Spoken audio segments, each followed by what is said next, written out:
Brett, come on, man. I know Aztec's #1 for online safety training, but we really should be out here practicing. I know, guys. I'll be right there. Just let me finish this course on gas detection. Wait. Do you smell that?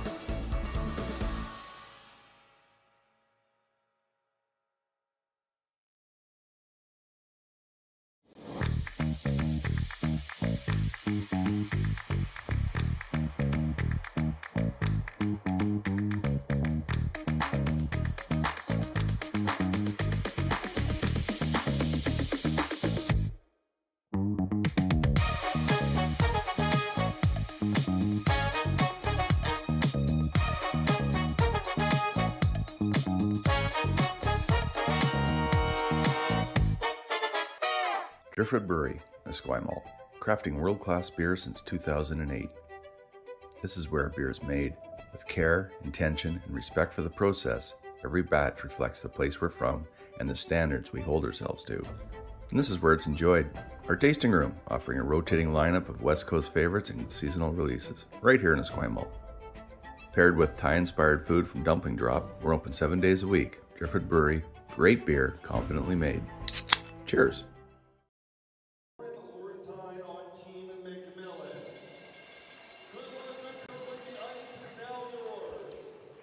Are we on?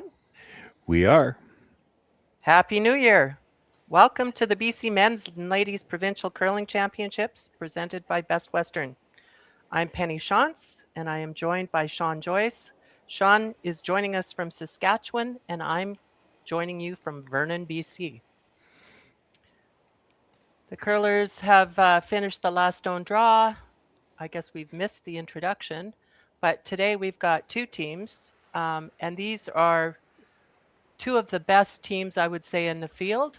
This is an important game for them. Both teams are sitting with a no-loss record. So after today's game, one of them is going to have a loss. And so our two teams, Corryn Brown's team, and I don't see, they didn't put the pictures up on the screen here. So let me see if I can find Corryn's. Brown is the skip. Aaron Pincott's the third, Sarah Colton is the second, Samantha Fisher is the lead, and they're coached by Jim Cotter, and they're curling out of the Kamloops Curling Club. Throwing the first stone right now is Team MacMillan. The skip is Kayla MacMillan. Brittany Tran is the third. Lindsay Dubé is the second. Lauren Lenentine is the lead, and they're coached by Nicholas Eden from Sweden, and they're curling out of the Victoria Curling Club. So, Sean, what do you think is going to happen in the first end in this game? Well, you just never know when you get into playdowns. In a lot of cases, because they haven't played with clocks a lot, now both of these teams will have had a chance to play with them at the trials, maybe a couple of bonspiels, but you will see a lot of open first ends. Now, I had a chance to do one of Brown's games earlier. She had the last rock in the first end in that game as well, and she did similar to what she's doing here. The first rock came in. She's going to play the hit and roll to the corner. And she played the delayed corner guard tactic. So you may see her throw a corner guard on the next one, no matter what happens here. This has been a tactic that's becoming increasingly popular with teams with the last rock. If you play that hit and roll to the corner on the first one, you don't have as many rocks to clean up in the middle later on. Okay, she didn't quite get the roll there, rolled out, but the house is clear. So Kayla's going to do the same thing. Yeah, she puts it into the forefoot. They might not be as tempted to ignore it. The advantage to playing that hit and roll to the corner is that even if you make the hit and roll back, you're going to be behind the tee line. Now, this might be in a good enough spot that you may see her hit it, and we might have a fairly open first end. You mentioned off the start, these are two of the top teams. I mean, I said the first game that I did, BC women right now, probably, you could make a strong argument, this is the strongest provincial field in the country right now. You got three teams in the top 10. Reese Hansen sits fourth, and probably the best chance to get, there is an extra spot available at the Scotties this year with Homan going to the Olympics. Einerson became the returning Team Canada, so to speak, for the Scotties, and the other two teams moved up one spot, but that fourth berth, the pre-tournament berths, it's going to whoever's got the most points after the provincial playdowns that didn't win a provincial berth. Well, Reese Hansen sits fourth in the country right now. She's about 3/4 of a point behind Grey Weathers out of Alberta. Kayla MacMillan sits 7th. Corryn Brown sits 8th. I mean, there is a strong chance that 2 of these teams end up at the Scotties. And this should be an outstanding game this morning. This is the first of the head-to-head games between these 3 teams. Right. I think there's one of them is tonight. Reese Hansen is playing, she's playing one of them, and then tomorrow morning is the other matchup between Reese Hansen and MacMillan, I believe. So when you're talking about points, for those curlers out there that don't understand what CTRS points are, how do you get points?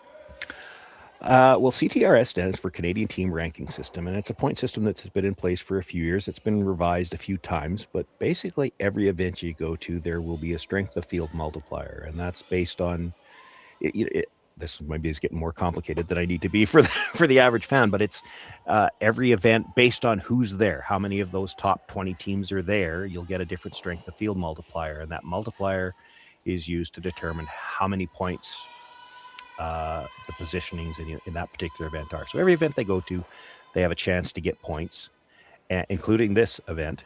So with these 3 teams that I mentioned, they're 4th, 7th, and 8th, I think. Right.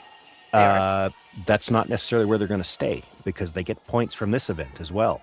So you get to the final and lose, you're still going to pick up some good points, because you've got 3 of the top 10 in the country playing in this event. So you've got a very strong strength of field multiplier here. I think that's great for BC, because I know, and I look out there and these 3 teams, they play a lot of bonspiels, but not necessarily in BC. They play all over the country. I watch them all year, and they do an amazing job. I think Reese Hansen has actually won a couple of those Tier 2 events. And so she's had an outstanding year. But then I looked at the other ones, and they've all had a great year, in preparation. Yeah, Reese Hansen won the Tier 2 here the Tier 2 was held in Martinsville until the final, where they went into Saskatoon, which is where I'm just a few weeks ago. And so, that's another thing. As they come into this provincial, that's the last thing they played on. They're coming in really at the top of their game, which you're peaking at the perfect time, right? You're going into your provincial championships playing your A game. That's as good as you can ask for. But, Corryn Brown, been to the Scotties a number of times already. Alison MacMillan has had a great year, or Kayla MacMillan, sorry, has had a great year. Like any one of these 3 teams. Again, they came in as the pre-tournament favorites, but that's not to say that any of the other teams were slouches. Now, it has turned out that these 3 teams with a little bit more experience are starting to pull away from the field, but valuable experience for the other teams as well. And it's not to say that any of them couldn't end up here next year again. And that's experience too. I saw a lot of young teams out there, and the more experience they get in these types of events, the better they're going to get. They're the up and comers. I know it's always been a challenge out of BC to get to these teams that are going and playing across the rest of the country. Good for them, but it's for the most part, you're not driving to a bonspiel in Alberta from BC. It's not feasible. So it is tough. It's a challenge. There are various areas of the country. I live in an area where we're fairly fortunate. Like the prairies, Alberta, Saskatchewan, Manitoba, if you want to drive to bonspiels in any of the 3, you can. I mean, sometimes it's a long drive, but and certainly Western Canada in general, from BC, Saskatchewan, Alberta, Manitoba, that's the strength of the curling in this country, for the most part anyway. Well, back in the day, they used to have aligned their different places. They'd have a bonspiel in Kelowna, then they'd have a bonspiel in the following weekend in Vernon, and then they'd go to Kamloops. So there was a little circuit. So if you were coming out this way, you had 3 places that you could go in a row. It was a lot of time away from home, but these guys spend a lot of time away from home now with a lot of travel. So it's too bad we don't have that type of events coming up again. Yeah, well, that's a great point too, because when you've got 3 events like that, rather than your teams having to find ways to travel out to get the best competition, you get 3 events like that close together, and teams will come in, and you get exposed to teams from other areas of the country as well. Yeah, we've had that here in Saskatchewan as well, and some of those have gone away, and it's a little unfortunate. So this is a pretty open end we're having here now. There's just Kayla's coming back in her first shot. She's coming into the house. Corryn will try and blank the end now.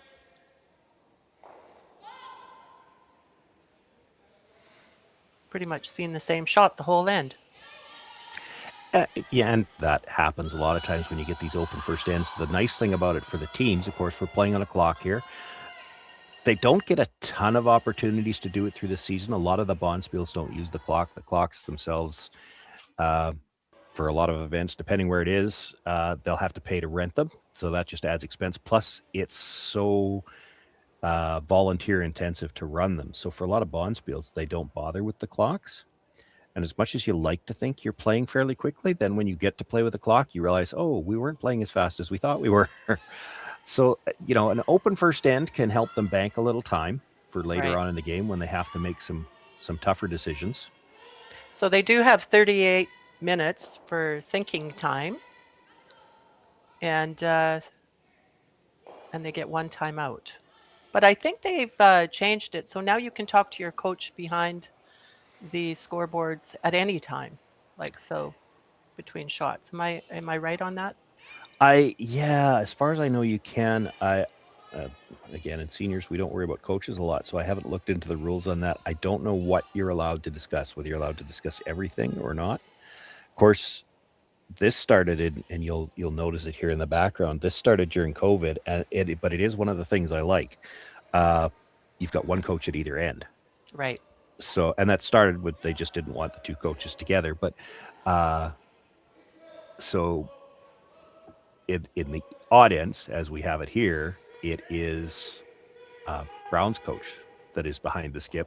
As we come back towards the home end, it'll be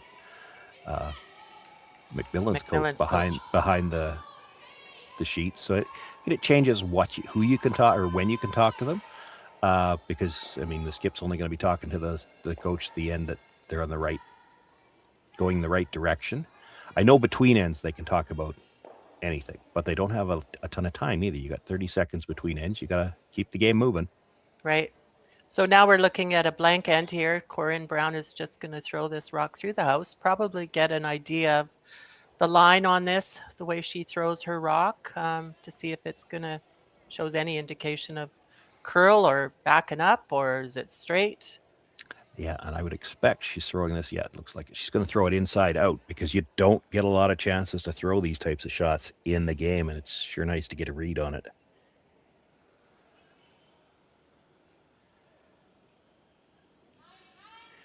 They'll just keep it clean all the way through. And we're finished the first end. Oh, or is there? Yeah, that's Nope, the that's first it. end. So will we be back? It's 0-0. Corryn Brown is blank the first end, and we'll see you in end 2.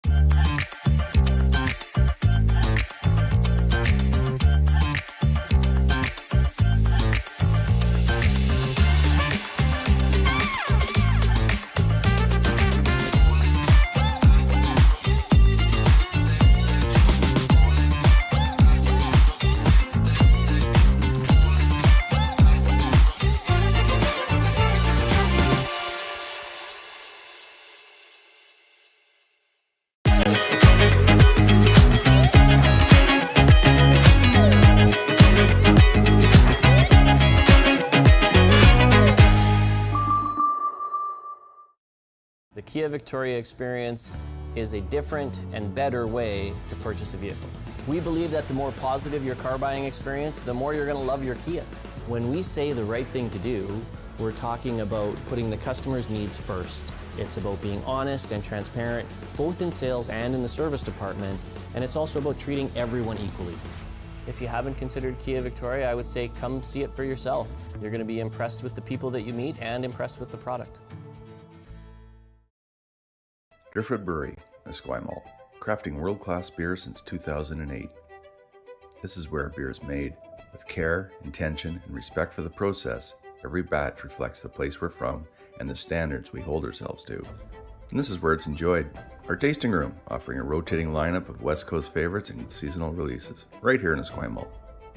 Paired with Thai-inspired food from Dumpling Drop, we're open 7 days a week. Driftwood Brewery, great beer, confidently made. Cheers.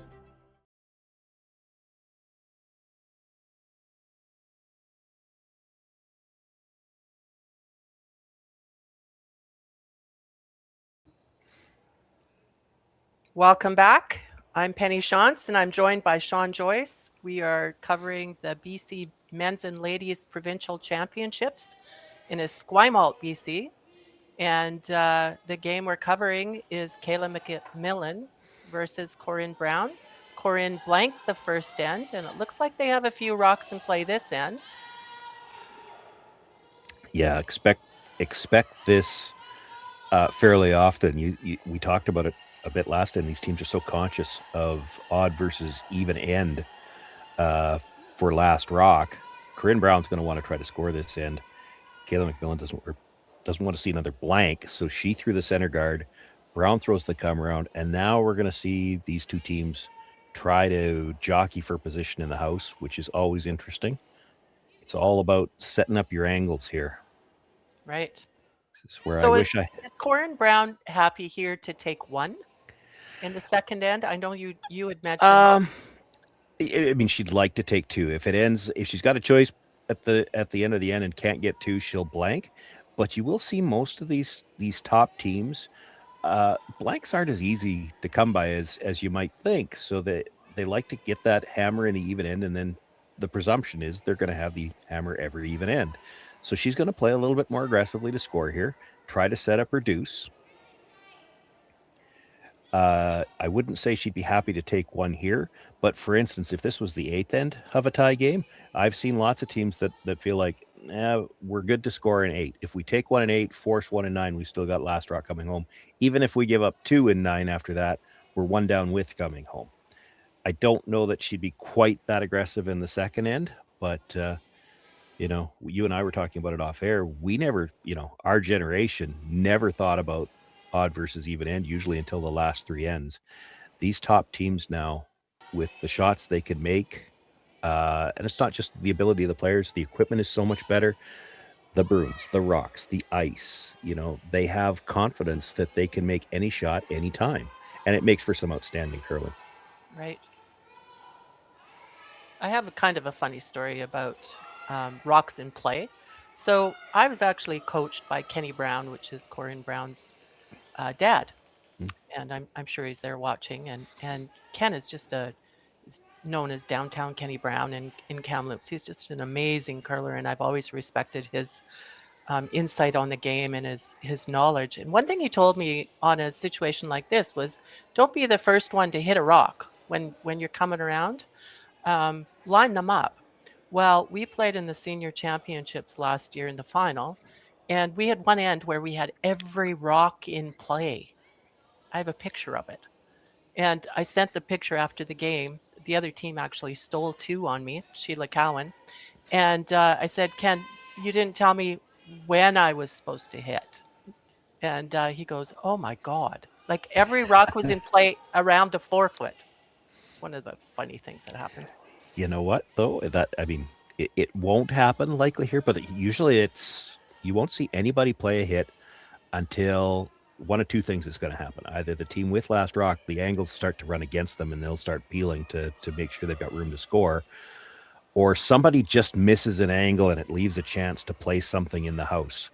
That one's a little short, but she's still got good angle on that red that's in the, she'd like to have had that right on the corner.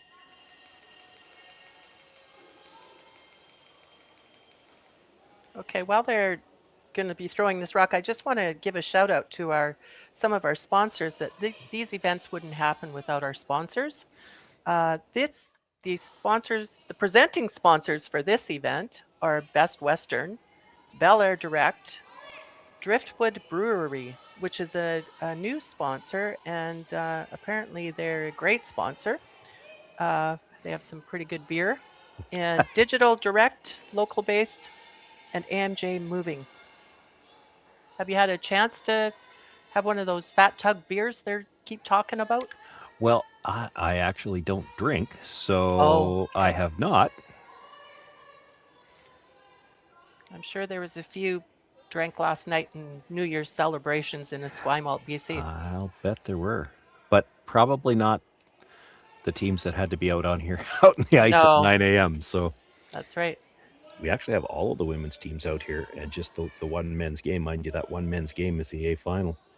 And it looks like De Jong is winning that game 1-0 over Montgomery. They're playing the second end right now.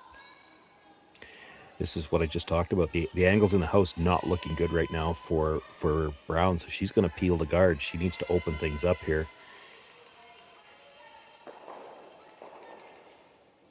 Got it coming back into the house. Actually manages to kill 3 red ones. Not happy likely to leave the blue center guard where it is, but it's still, it creates some issues for Kayla MacMillan. As you can see, that one red starting to look lonely, and there is probably a shot at the blue one just off the center line to the left as we look at the overhead. If you could get close to the nose on that, you could push it onto that red stone. So Corryn would be looking at possibly just moving those around, jiggling those around a bit and getting that red one so it's behind all the blue ones, right? Yeah, now, or at least just to create an escape route for it. Like right now it's frozen, so she can't, she could get to the blue on the other side easy enough, but it's just going to jam. Brittany Tran here is going to look to come down to the pocket of those 2 blues. She's got to get another red in a good position now with 3 of them having just left the playing surface. They're going to have to go for weight on this. Good rotation. They should be able to carry it a bit.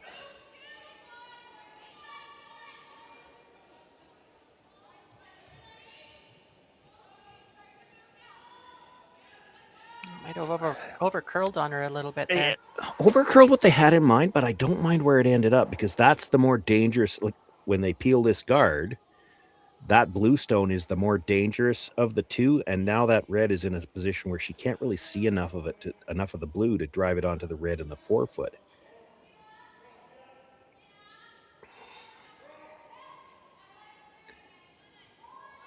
Erin Pincott throwing this stone, the 3rd stone for Corryn Brown. Yeah, she's got nice rotation. I did it was their second game of the event, and at that particular time, she had more rotation on her stones than anybody else on the sheet, and they were able to do more with her stones.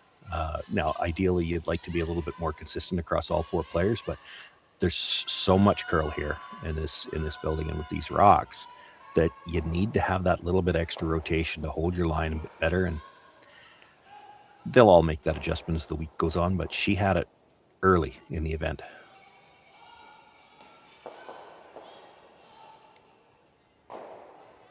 Okay.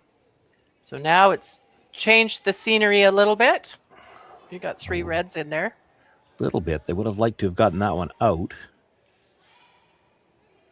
So the head ice maker for this event is Mike Merklinger, and he is head ice maker at a lot of the events in the country.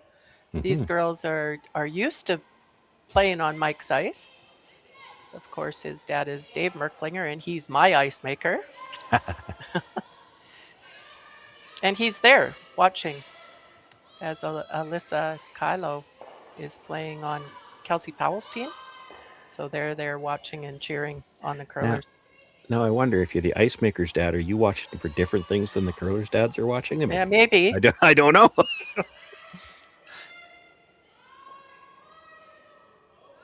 I'd like to get the flop on top of that red stone. The flop on top of the red was pretty good. I don't think they're probably thrilled about the overlap on the 2 blues, because I think if she hits red on the blue, they're both moving. You might not get the second one out because it's going to be very thin. Well, there's a comment: when there's staggered guards, use them or lose them. So it looks like she's chosen to lose them. I think part of it here also has to do with the fact that she doesn't have last rock, and they weren't able to make the double in the last one, so that blue is sitting in the back 12-foot. you start to let too many blue rocks pile up, and there's always the possibility they could end up on the scoreboard. That's right. And that's what Oh, Corryn wants.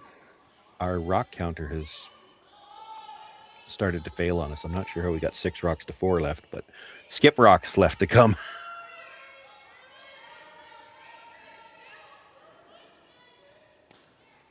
She can kill one for sure, and at least move the other one off the top of her own stone. Now, the danger here is going to be, where do the reds end up? Like, there is a chance you could leave a triple off this. Kayla's first rock. Sweeping it hard. Big weight, hoping to kill that second. Oh, it didn't even touch. Oh, okay.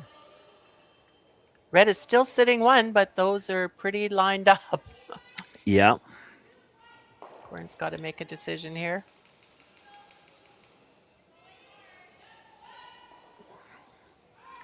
Two reds should go easy. I mean, a nose hitter is slightly on the center line side. The top one goes, and it'll go over the top of that one in the back 12.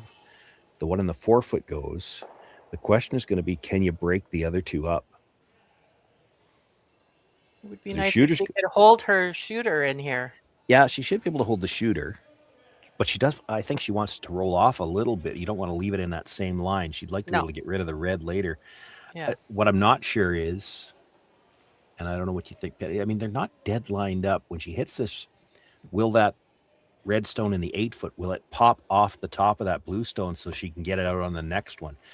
And if it does, then the fact that you got 3 blues sitting around the outside with only 1 red in the house, Millen's only got 1 stone left to play, and there may not be an obvious double there.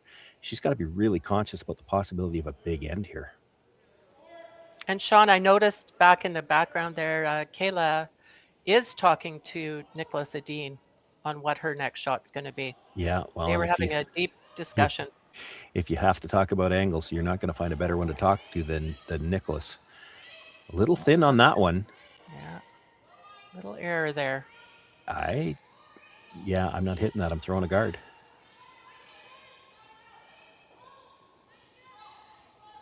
You hit that back rock, she just hits red onto blue onto red. And even if she makes that, it's probably only for 1. That's right. But if you guard this, you might be stealing this end. Like, how does she score? I guess you'll have to run the guard back, right? Yeah, that will be the shot. So this is one where you actually can afford to have this guard a little bit longer. Put it between the 2 logos out there. Yeah, halfway. Yeah. Tighten your eyes a bit. Well, that was a bonus for her there. Yeah, I'm sure they weren't expecting it to get missed that way, but it was one of those things where Corryn probably in her mind, and we talked about it, she didn't want to stay right there because then she wouldn't have had a shot for the next one to get that red out, and maybe took either a little too much ice or maybe threw it a little too positive and rolls out.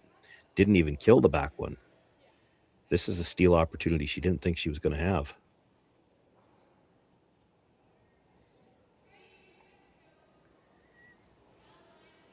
Oh, they're not touching it. Oh.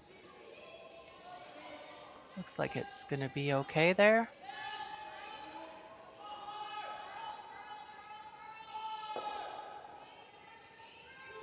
Curl a little bit more. Yeah, they'll finish here. There's a nice spin at the end. Okay, so she's going to either play that straight. Yeah, and she is. Yeah, it's all she's got. Automatic. Last shot, the second end, Corryn Brown, facing 1 on the button. She's got a blue one in there. She can hit this straight back. She'll score 1. So to Kayla MacMillan, she's accomplished. She's forced Brown to take 1. Ideally, I guess she'd want to steal. But forcing her to 1 isn't the end of the world this early in the game. Yeah, I mean, she gets the hammer. Honestly, there might be a way to get 2 here. It's hard to say, not with that weight though. She's just throwing it to get the single.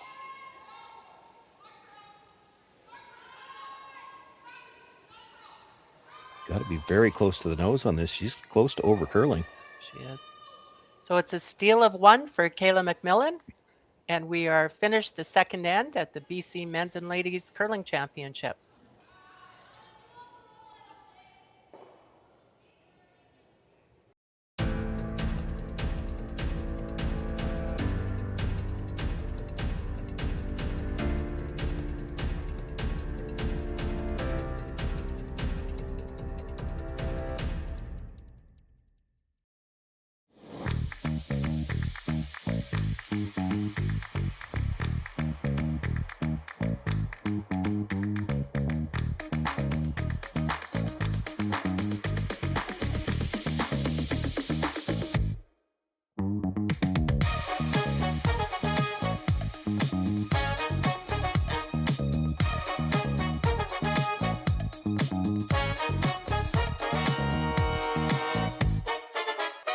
Welcome to the rockshop.net, the official store for the Grand Slam of curling. Whether you're looking for the best hats, stylish clothing, fun toys, or unique accessories, the Rock Shop has it all. Shop online anytime at therockshop.net for exclusive Grand Slam of curling gear, or come see us in person at your next event. Therockshop.net, where fans find their favorite curling gear. Aztec Safety is #1 for online safety training. Aztec Safety is the proud sponsor of the Aztec Safety Challenge, the #1 event on the World Curling Tour. And Aztec Safety has been a proud sponsor of Team Jacobs on our quest to represent Canada at the Olympic Games.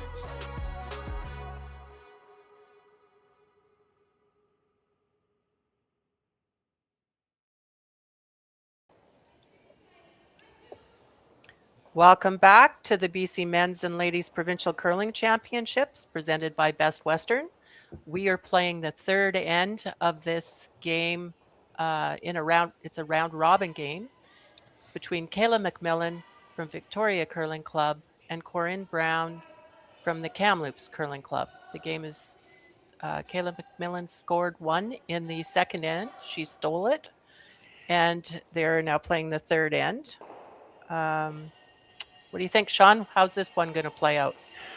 Well, I mean, we've seen Corryn Brown before have the preference for the delayed corner, and we don't get to see the first couple of rocks in the end while they're in the commercial break. This looks like she's playing the delayed corner right here.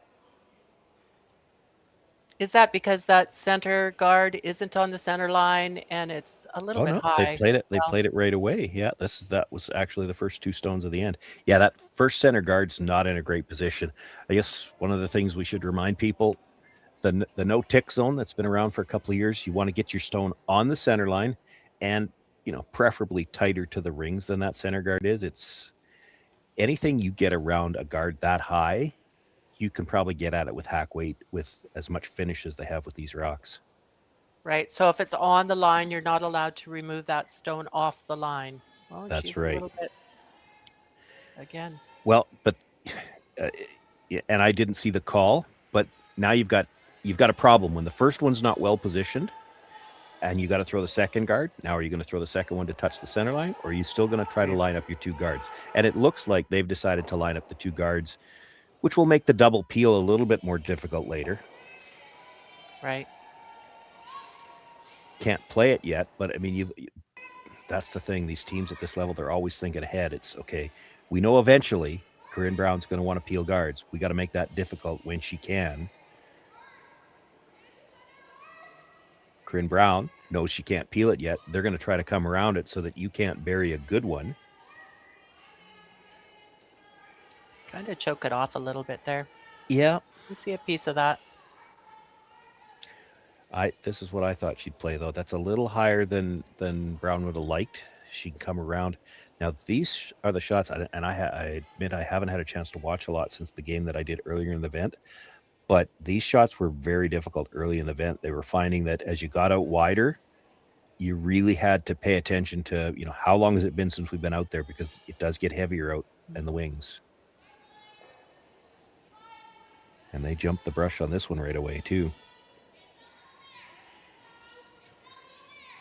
It's like maybe she was just a bit tight on that throw. And not curled. the weight. Not enough weight. Yeah.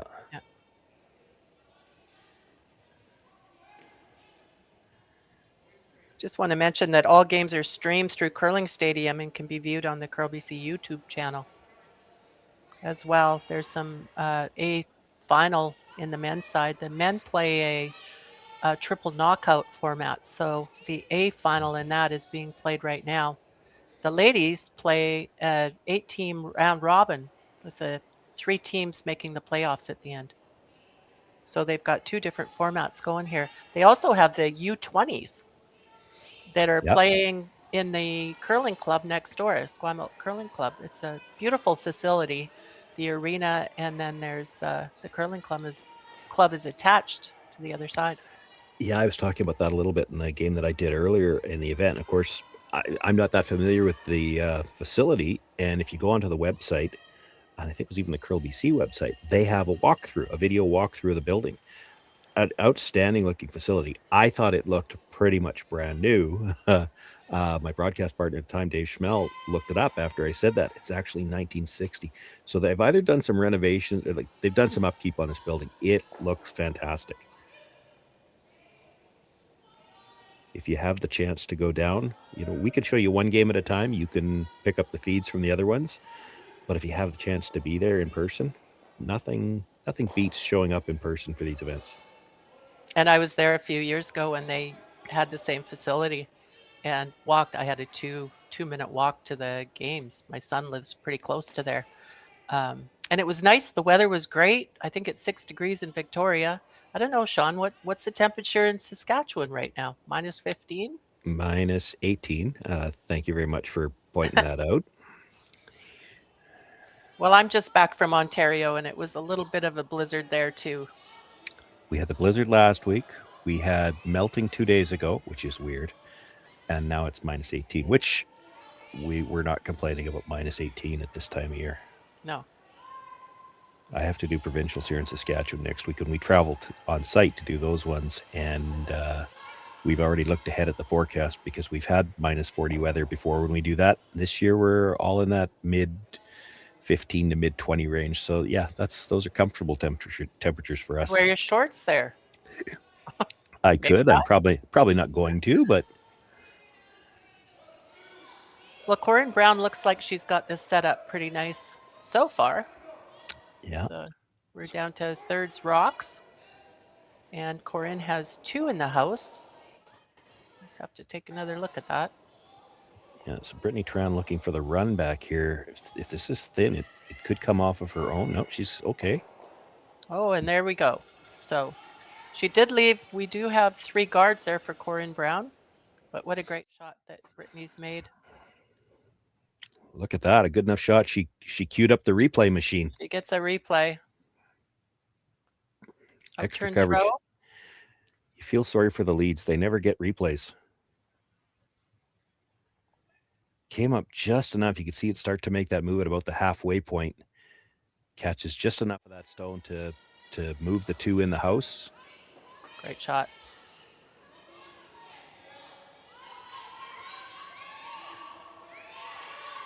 So Corryn will try again to come around those rocks, and oh, this one looks like it's hanging out there a little bit.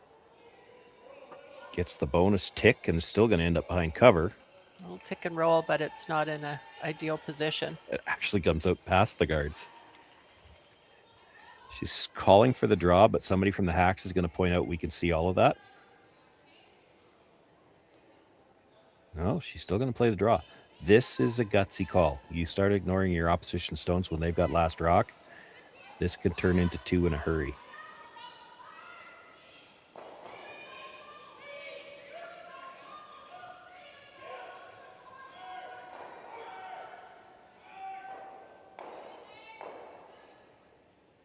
Final rock for third. Kayla MacMillan's third. Trying to get it in the 4-foot area, I would think, as top 4-foot. This one's running too. It's a long ways out there. Oh, it did this. Oh, she just got it by. If the guard was in the same place, it would have rubbed.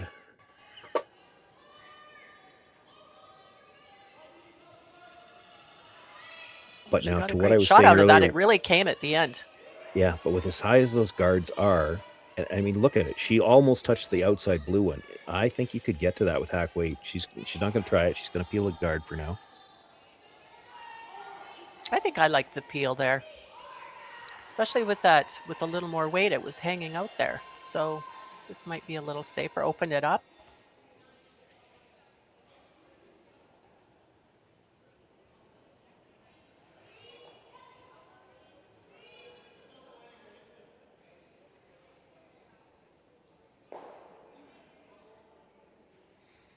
Well, She's successful.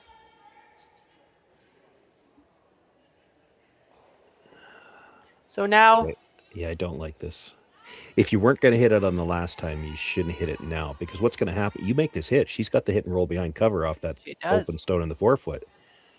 I think you replace the guard and force Corryn to make a decision. You could hit this on the last one and force the single, but right now you're leaving a more dangerous shot by not guarding that stone in the middle. Okay, so I'm thinking Kayla MacMillan probably has a 3-shot process, right? She's looked at that first shot, said, let's guard it the first time, or let's come around it the first time. The second shot, we'll hit it if we get the chance after she peels the guard. A lot of teams use that. Well, Thinking maybe. 3 shots ahead, right? Yeah, I hope but she's got 3 more. she's thinking about misses then, because this is you're giving up a shot for 2 as soon as you don't guard. She makes the hit and roll. There's nothing you can do to stop her from scoring 2. This rock's actually going to hurt you if you stay right there, because she can roll into it.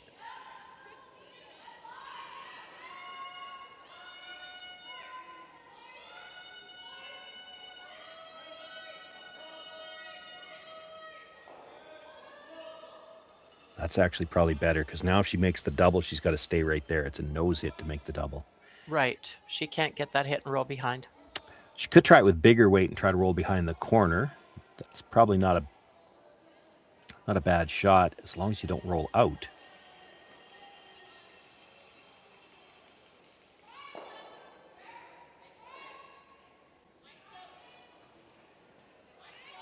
Yeah, we didn't really see them talk about where they were trying to roll on this.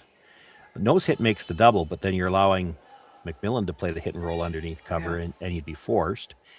It's a tough, I mean, you're talking about a 5-foot roll to get behind the corner guard, and you still have to make the double. And we do know that a hit and roll is one of the toughest shots in curling, the perfect hit and roll. Well, yeah, and that's when you're just talking about making she still has to be conscious of making the double. You added an extra element into that.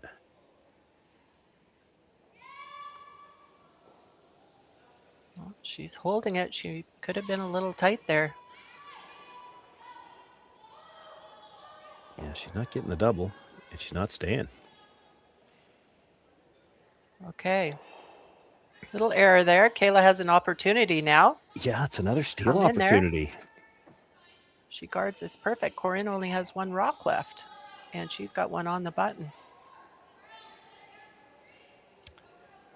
Yeah, it's going to be an angle run in on the blue guard, probably. You could almost take that away, too, if you get the guard in a perfect position here. Right. If you had your telestrator, you could show us exactly where that rock would be. You just join in the crew that's teasing me about that. Like, she's got to get to probably her shooter here has to touch center. If she's a little off the center line, there's probably still a port to come in. Although I don't think you could blank. She'd probably, if you're making in that port, you're probably staying for 1. But if she touches center, I don't think the port's big enough. She can't draw to beat it. Just doesn't look light. If you're in the ring, she tries the double.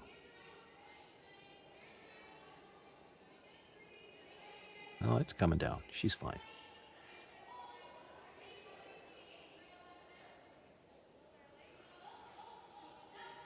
Perfect guard. Now, can you get around that and get to shot rock? Yeah, it did spin over a little bit at the end. She only needs about back 4-foot weight to move it far enough to be shot.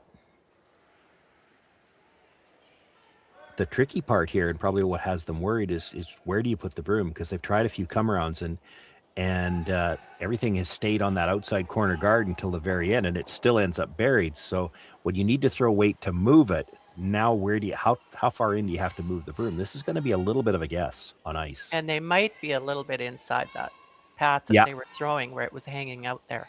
Yeah, they definitely are. Yeah, that's a good point. This might run completely different. If it starts to curl earlier, they might have a hard time getting it by.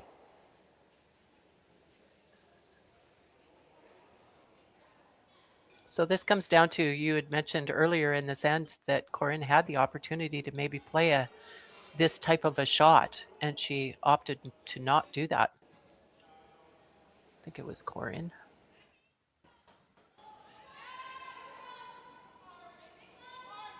Must be close. The brushers are a little bit of clean, a little bit of brush. Yeah, it's moving. Has she got the weight? Line's going to be great. Looks pretty good. Does she have the weight? It's a great shot to score 1 in the third end. So we have a tie game, 1-1 after 3 ends between Team MacMillan, Team Brown, BC Men's and Ladies Curling Championships.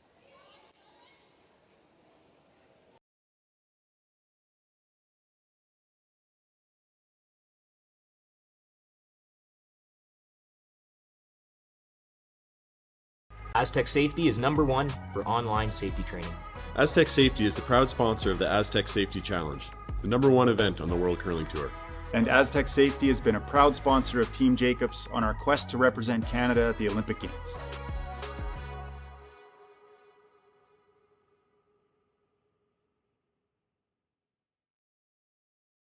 Driftwood Brewery, Esquimalt, crafting world-class beer since 2008. This is where beer is made. With care, intention, and respect for the process, every batch reflects the place we're from and the standards we hold ourselves to. And this is where it's enjoyed.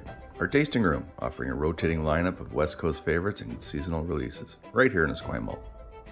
Paired with Thai-inspired food from Dumpling Drop, we're open 7 days a week. Driftwood Brewery, great beer, confidently made. Cheers.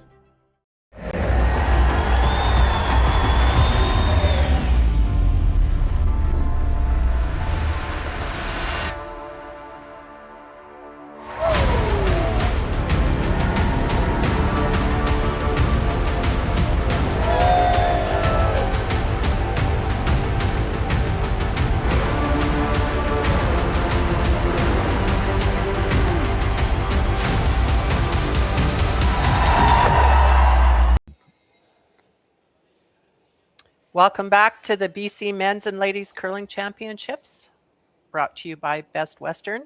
We're at the Esquimalt Curling Club in Victoria, BC, or in Esquimalt, I guess you could say either. Our game we're featuring is Team Kayla MacMillan from the Victoria Curling Club versus Team Corryn Brown from the Kamloops Curling Club. And we have a close game. It's 1-1 after 3 ends. Corryn making a great shot in the third end to score her 1. Kayla MacMillan now has the hammer going into the 4th end. Sean, what do you see happening this end? Yeah, well, Brown started things off with the center guard. I have to believe they wanted it a little tighter than that. So Kayla calls for the come around. I have to believe they wanted it a little deeper than that. A rock in the 12-foot with ice that curls like this, it's essentially just a guard. So Brown's going to try to come around it. You know what? I have to agree with you on that guard in the 12-foot. I played third for Marianne Arsenal, and that used to drive Marianne crazy if there was a rock in the top 12-foot.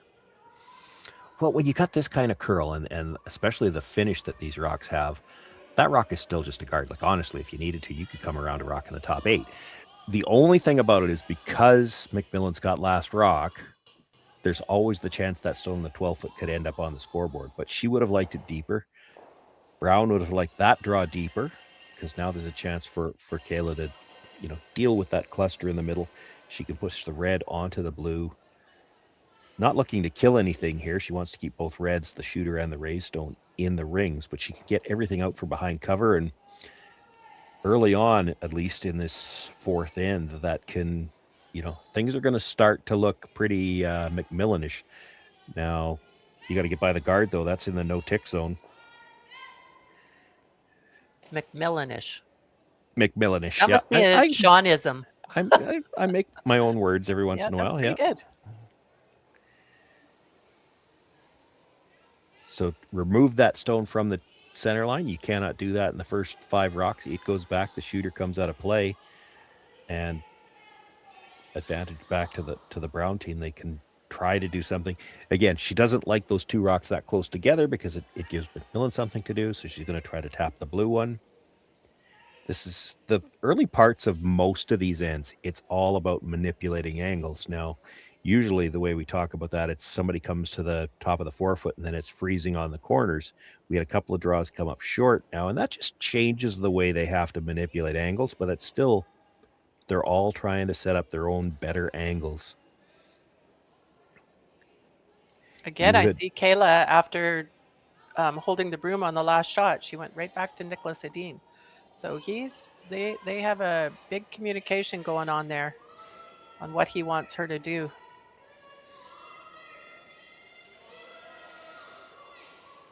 Well, every time you miss a shot, it changes the game plan. Yeah, exactly. Seeing what that tap does now, not only do you have shot rock, but now that the blue stone that's in the 12 foot's in front of the red, so she can't make the same shot that she tried on the last one. She's going to peel the guard. They managed to get 3 of them moving the last time they did this. Hard to do that without killing their own this time.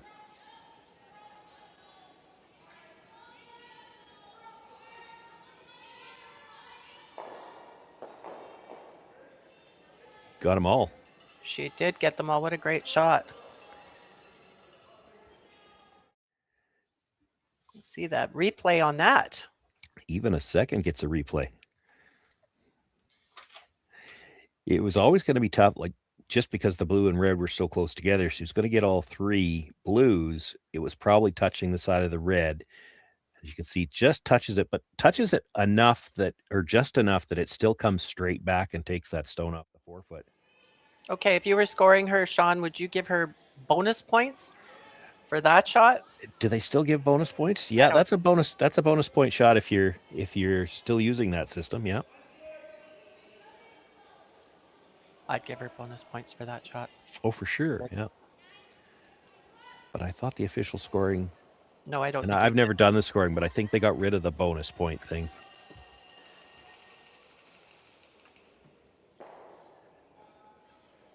This is an interesting call. She could go after that one directly and then roll the shooter into that stone that's just off the rings, try to get a biter out of it that way. The center guard worries her more, so she's going to try to play the run. You get a couple of things out of this, and the shooter might roll to a corner guard. This is over curling, though. Okay. But she has her corner guard. She does. We'll see what Corryn does here. She's going to come around here.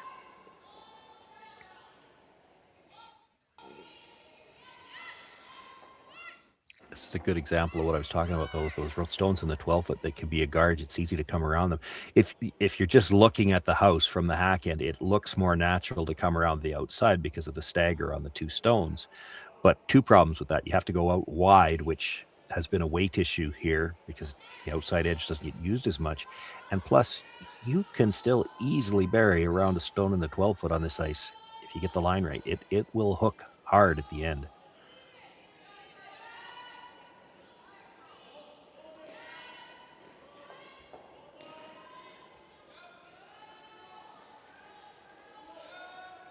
A little offside sweep trying to make this curl.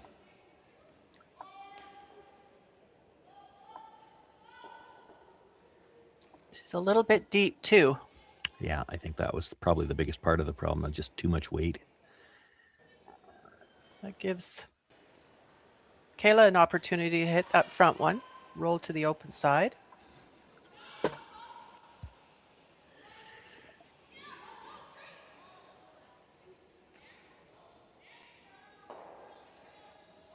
Probably could, if it overcurls, she probably could make the double, but I don't think she's in the rings if she does that, and then Brown will come around again.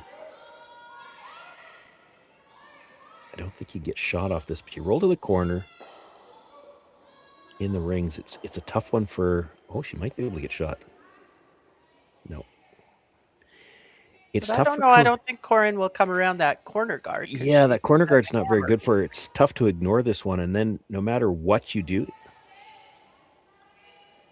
no matter where you end up with this, there's a chance Kayla MacMillan plays a draw on the next one. She might come around the corner guard. Yeah, if you're going to get forced, you may as well get forced to 2.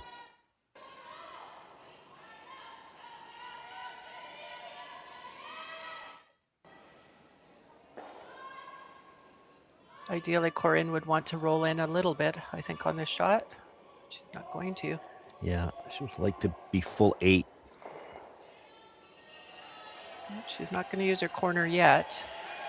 Still thinking about trying to keep the blank alive. If you make the hit and roll over somewhere in front of that blue one at the back, there's a chance for a jam. or a hit and roll out where the blank's still going to be an option. And Sean, is that because it's the fourth end right now? So later on in the game, would she have gone around that corner guard? I'm wondering if it's just the fact that the corner guard might be a little too high. Okay. If that corner guard was tighter, you come around it and it's hard to chase around it. It's a pretty long corner guard. If you make it really good on this ice with these rocks, you could probably chase it out. She is going to have to make a decision on her first one, though, because you're not getting back to a... You needed to make that roll to get back to a blank opportunity. You're on to skips first. You're not going to have a chance, not likely, to get back to a blank. Well, they banked some time in this end as well. Both teams Yep. are sitting really good with time. Normally you take your time and you divide it in half. And after you finish the fifth end, you should be pretty close to that. If you're not, you've got to bank some. And both teams are well ahead in time. Yeah, we had a fairly open first end, and as you said, this one's been fairly open as well. So that's given them that chance. But you know it's coming just because of the way these are two solid teams. You know it's coming where we're going to have an end with rocks in play, and it's going to burn through some of that thinking time because they're going to have to examine some angles. Okay, a nose hit there. So now the decision. Yeah. Is she going to freeze to that back one? That would be my tendency to think. It's hard to come around that corner into a good spot where they can't chase it out.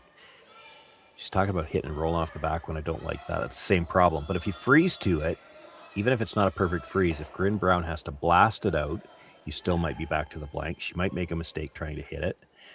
If you're playing this hit, it's got to be a big roll. You've either got to get on top of the blue or even all the way in behind the corner. Force at least a more difficult shot for Corryn Brown.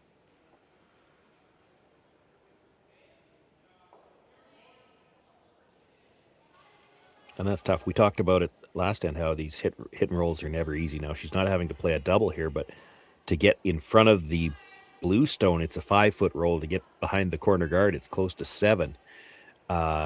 This is a long roll. And would it be deep? Would it give Corryn the opportunity, lots of room to come around that with a tap shot and take it out? It'll be deep enough to do that anyway because the guard is so high. Still, it's a finesse shot. You can at least force her to play something not quite so open. Ooh, that was a big set. It was. Quiet weight, though, should come up. The problem with quiet weight is it's hard to get a big roll with that. Well, she's getting it.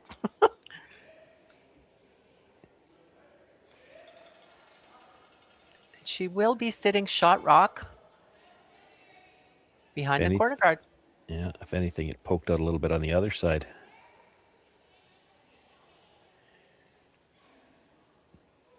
You hit a stone at the top of the 12-foot and it almost rolled too far to the back to be shot rock.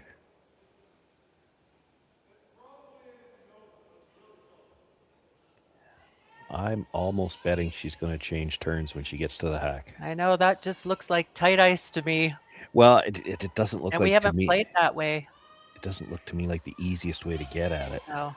It'll go. I mean, it will go. You have to believe when you It sit in does the look hacks. easier coming with the out turn. Yeah. That rock.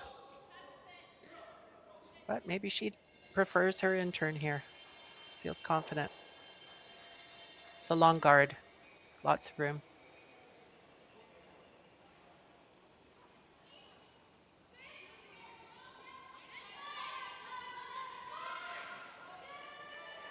Just cleaning it. Yeah, they're working They're to get by sweeping the it. guard. Oh, she just ticked the guard. There was no hesitation when she got down in the hack that she was going to throw that rock. I don't know if as a skip, I might have gotten the hack and looked down there and went, oh, that out turn looks a little bit easier. Yeah, it happens all the time, right? You get down to Right. the hacks and realize that the other turn looks a little better. Or your sweepers, they might say, did you think about the out turn there? Might have been a better call. So what's the call here now? What's Just the Kayla, open just draw. a draw for 2? Yeah, straight draw. Not even worried about the backing. She's got enough ice. This is a straight draw to the pin.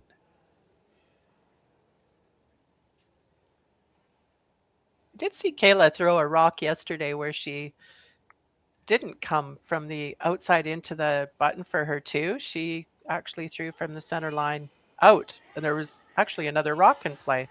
I was surprised at that.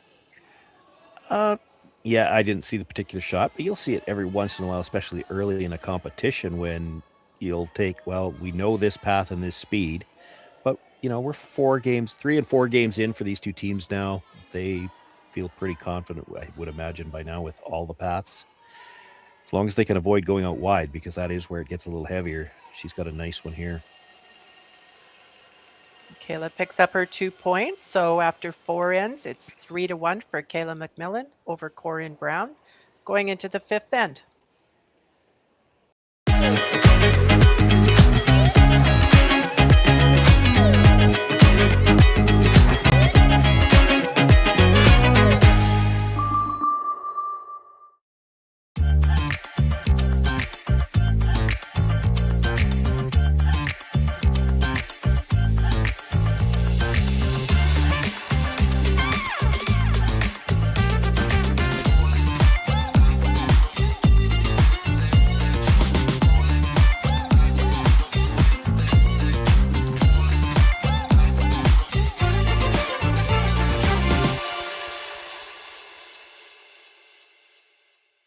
When I was younger, I thought purpose had to be big, like changing the world. But then there's the little things, like fueling someone's car before an early shift, or helping someone find the perfect bottle to toast a special occasion, making sure the shelves are full so a family can cook dinner, so those kids can have their favorite treats, like giving back, like making everyone's day just a bit better. Maybe that's exactly our purpose. Developed over a decade in collaboration with the finest ice makers this side of the Atlantic, the Pebblehead PB5 is nothing short of a triumph of sophistication and craftsmanship. Weighing less than half its lumbering copper predecessors, yet boasting 10-fold their durability, the PB5 delivers perfect, consistent ice, time after time. The PB5 by Pebbleheads.com, the apex of ice-making ingenuity for the roaring game of curling. Okay, we are back to the BC Men's and Ladies Curling Provincial Championships in Esquimalt, BC at the Archie Browning Sports Centre. We're covering Team Kayla MacMillan versus Team Corryn Brown. Kayla MacMillan was able to pick up 2 in the 4th end to take a 3-1 lead. Corryn Brown now has the hammer going into the 5th end. I'd like to also just mention a few other sponsors here. We have platinum sponsors for this event. We can't have these events without our sponsors. Kia Victoria and Peninsula Co-op are our platinum sponsors. We also have government and community sponsors. Greater Victoria Sports Tourism Commission, the BC Government, Via Sport, and the Township of Esquimalt. So thank you to our sponsors. Yeah, you also see them out on, not the sheet that we're on, but the logos are out on the ice. And I like that. It's a nice addition to, you know, the houses look different than they did when my generation was playing, but I think it's been a nice addition. And it's also interesting how, and again, we've only got the 2 logos on our sheet between the house and the hog line. But it's been interesting watching over the last few years when you get enough logos out there, the curlers will actually start to use them as landmarks, which, right, you know, extra bang for the buck, I guess, for the sponsors. But yeah, it's interesting when they start, you know, put it on the A in Victoria, you know, I enjoy it. I thought you were going to mention, because I noticed on the back bumper, the 50-50 raffle. Oh, right. Yeah. So if you're feeling lucky now in the new year, you can go to curlbc.ca, 50-50 raffle. There's raffles going on. You can buy them online. You have to be in BC for that. Well, that was the question I was going to ask, because nobody knew the answer to that the first game that I did. And that's the boat we're in here in Saskatchewan, just part of the lottery license when we do the 50-50s here, is that you have to be in Saskatchewan to purchase. Right. But, so if you're I not kind of watch those Oilers raffles and kind of want in on that. And of course, when the Blue Jays were playing, that was a big one too, right? So Yeah. you find somebody in that part of the country and Well, get them to buy your tickets, right? see, and now you've drawn up because Nova Scotia managed to get in on the Blue Jays. So I don't know how they changed the lottery license or what they did, but Nova Scotia can get in on the Blue Jays ones. It's all in the licensing. I don't fully understand it. I understand that it's a licensing issue, but we just keep telling people in Saskatchewan, if you're not in Saskatchewan, so I'll tell you the same thing here. If you're not in BC, it might be time to call up that auntie that you haven't seen in a while and tell her to buy you some 50-50 tickets. That's right. Of course, the 50-50 supports curling. in I haven't BC. seen the purse today, but I mean, I did a evening game on day one, and it was already getting substantial. And you don't expect that necessarily on day one because not everybody has found the broadcasts yet. Now we're getting into the heart of the competition. There'll be a lot more viewers and presumably some bigger purses. And like you said, you're also supporting curling. I did a lot of 50-50 sales at the Briar that was held in Kelowna last year. I think I was on every shift. Curl BC was putting it on, and I was part of their entourage of people. It's a great event. So Corryn looking at her options here. So that was the fifth stone of the end. She could make a play on guards now. She looked at trying to maybe get all three reds. The angle is there to do that. But the two in the one in the 8 foot and the one that is maybe just biting, if it's not, it's just out of the rings. They're not that far apart. It's pretty easy to make a double on those two, or relatively easy to make a double on those two. And that's what she's going to opt for. Not big weight here. They want to try to control the shooter on this as well. They kind of lost that at the end. Makes contact with the second stone, but not enough to get it out. And she left a center guard. So Kayla's continuing to go around those two center guards. Could she get herself in a little trouble here, or is she feeling, Oh, she could. she's too up in the game? She's putting the pressure on Corryn. Yeah, well, she could get herself in trouble, no doubt. There's a blue one buried around the corner now. It's second shot right now. But, I don't know what else she's got at this point in time. The way they finish, I think she could actually come by the red and end up dead buried on the blue. She's a long ways by the guard, though. The scary part of this is Brown could play the same type of shot, blue onto red, and if she sticks it behind cover, well, now that trouble you talked about is there. She's going to play the double peel this time, try to get all three of them moving. So red just slightly across the face of that blue that's just outside the rings, and try to have it come more or less straight back and kill the stone that was just played.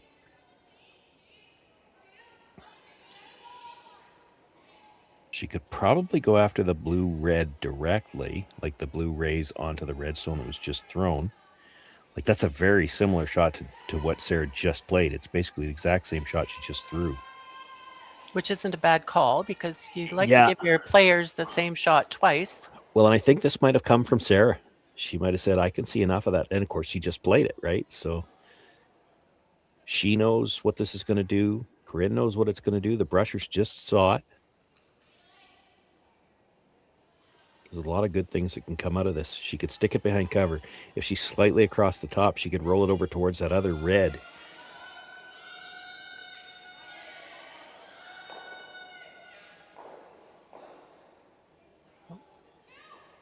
So on that shot, would it have been an option to just play that maybe with a little lighter weight? It would have been. Like, that, to me, looks like more weight than she threw with the last one. Right. And yet it's still over curled. So, and then her rock would have stayed in play a little better.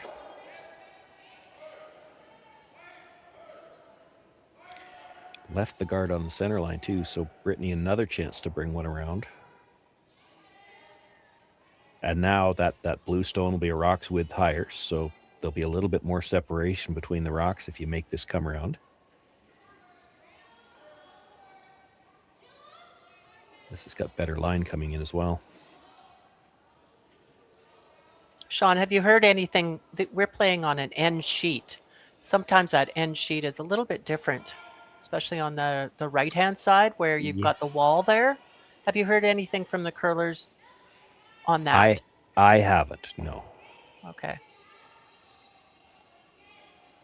Do you think they're keeping that, watching it a bit, especially in the later ends? No doubt they are. No doubt they are. It's a little tougher now because that rock got well underneath the bluestone, so she's got to get really close to the nose, which means a little tighter by that red guard. You're sweeping it hard. Be a little tight there. That's a little too tight by the red guard. Yeah.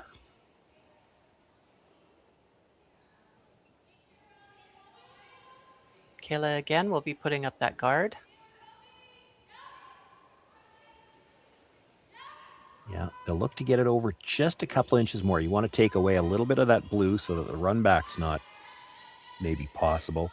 But I think if she ever deadlined it up, there's probably room to get at that red stone with the way it curls. Yeah, certainly with enough weight to move it. Maybe not enough to kill it, but if you could pop it out from behind the guard, you know, there's still options to maybe score a big end. Probably try to split center here is probably good. Halfway? Yeah. You don't want it too tight, right?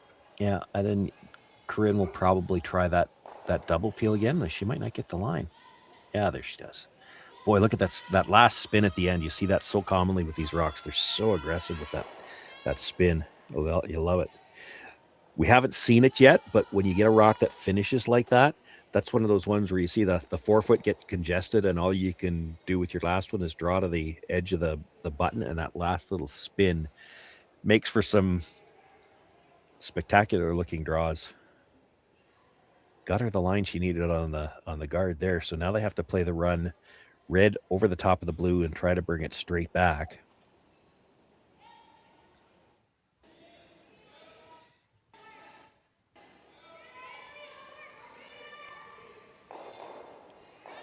There we go.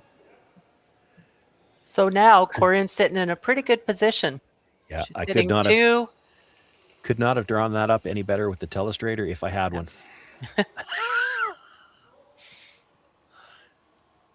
You do have to get a bit of a roll here. Nose hit. I mean, it's a thin double, but she probably tries it. If you only roll about a foot and a half, it actually makes the double easier. There's more distance between them, but the angle will be better. And you don't want to roll dead in behind the corner because then she'll try to corner freeze it. So it's not easy to put this stone in a perfect position. You actually could make a case where you might be better off to come just across the face and roll a couple of inches the other way and make the angle really thin for the double. That's what I would think they're playing. Well, they initially indicated a broom side, yeah.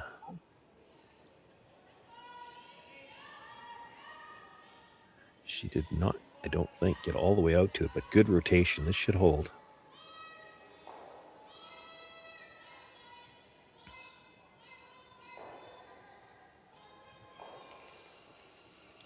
Oh, that's really good. Got the roll there. Yeah, that's a pretty good shot, Kayla. Corryn Brown's first. She get a little hit and roll there. Is that the correct call, though? Because Kayla might just, if it's too good, she might just come and draw up to it and take it all away. Yeah, I mean, yeah, that she'll have to chase it. But this is your choices. It's either this, or you could try to corner. Oh, you're thinking roll the other way? I was thinking corner freeze it. I mean, you're going to get forced anyway. So you play the corner freeze. There's still a chance you get two out of this. Oh, yeah. I'm could thinking roll. that You're thinking roll. Yeah, that red rock is second shot. Yeah, the red rock on the other other side. Corryn's looking at two, but she's not right now. Oh, no, she is. She's looking at two. No, I mean, she's not looking at getting two. Oh, okay. Yeah, she's facing two MacMillan stones right now. Yeah.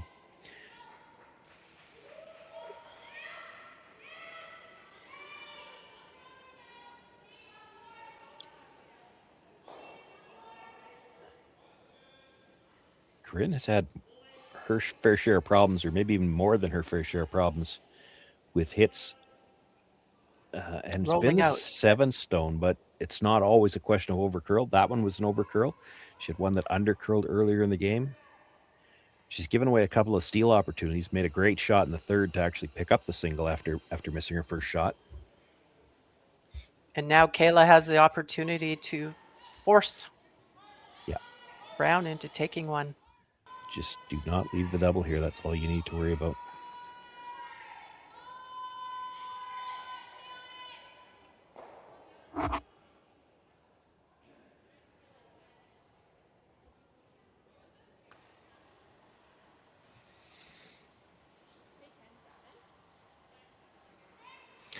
I expect there'll be a bit of a conversation when she gets down to the other end, because you don't get to see a lot of these draws to the corner. So there'll be a bit of a conversation about the weight. Everybody needs to be on the same page on these two. It's not just up to the thrower on a shot like this. You got to know when you need to sweep this. It should be through what we call the good stuff earlier, but as this comes into the house, she might get into that wide path where it's a little bit heavier, and they do have to make sure they're at least second shot here.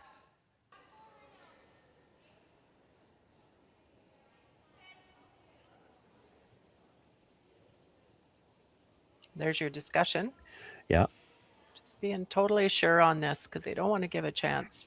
There's a limit to how sure they can be, though, because you think back to how this game has gone. I don't think we've seen too many draws going this wide. It's going to be a bit of a guess. So they won't just be talking about this game, but, previous games. What were we finding? What's it doing at the edge? It also matters where this curls, because she's going to be in the good stuff for most of the way down.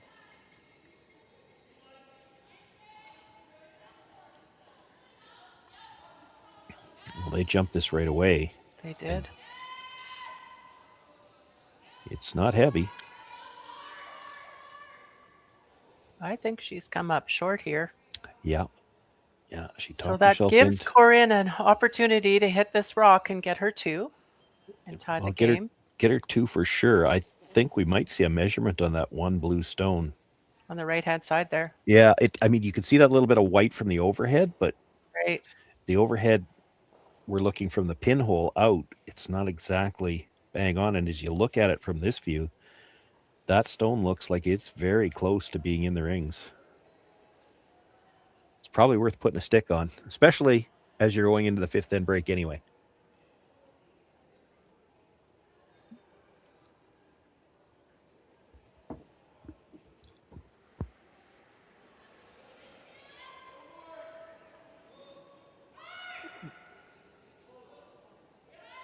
She's sweeping that pretty hard. Yeah.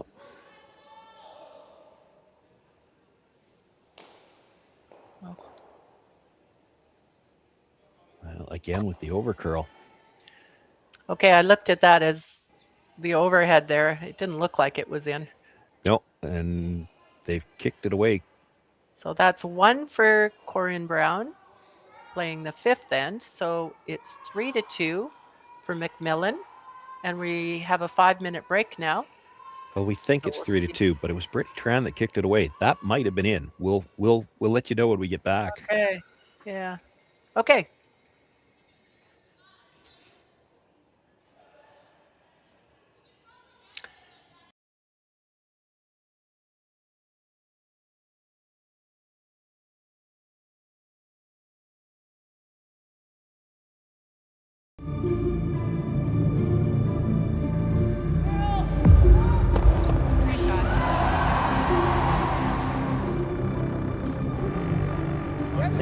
Yes. Whoa. Oh, boy.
Driftwood Brewery, Esquimalt, crafting world-class beer since 2008.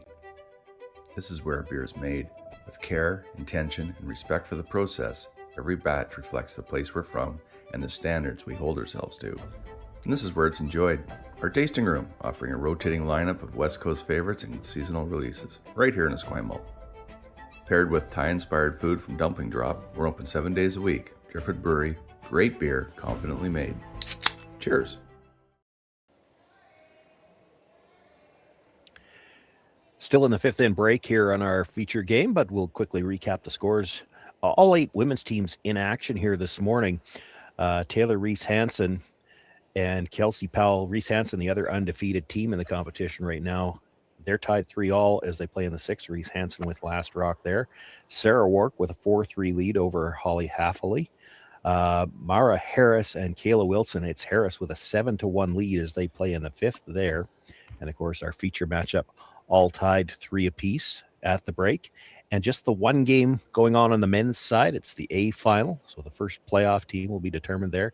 Jason Montgomery with a 4-3 lead after 5 ends of play there. It's Cameron DeJong with last rock as they play in the 6th. We'll have 6th end action for you right after this.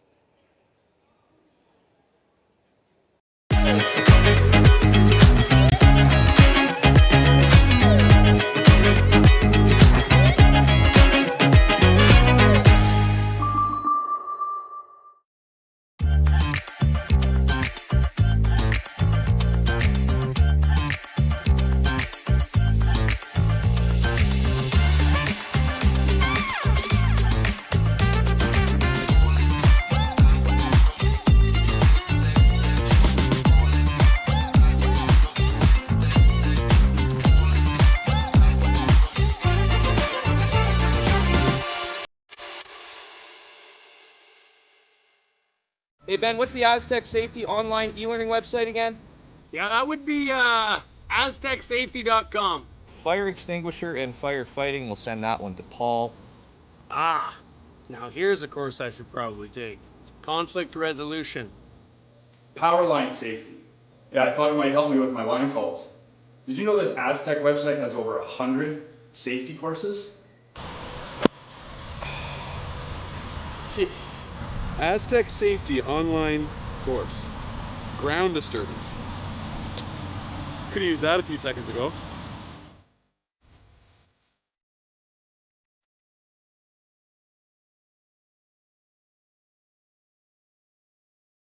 When I was younger, I thought purpose had to be big, like changing the world.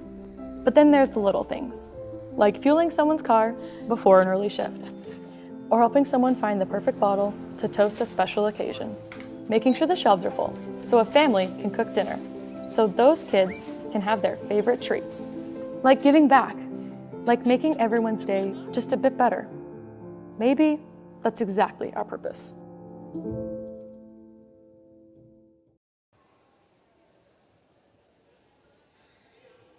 Welcome back to the BC Men's and Ladies Provincial Curling Championships.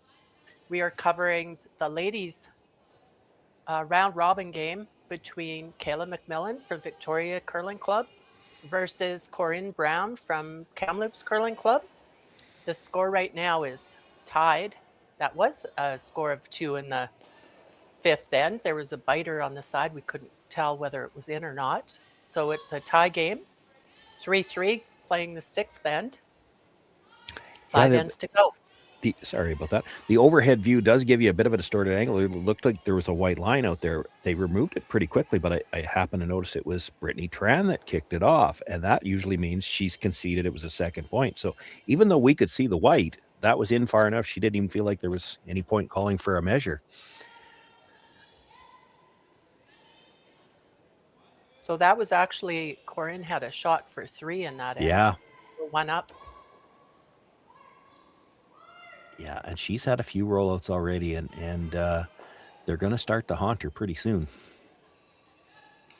So, Sean, we were talking earlier off air about rocks and how these teams look at the rocks and test the rocks. And if you have, I know when I was doing the senior curling championships, there was one rock on the sheet we were doing. We were always on the same sheet.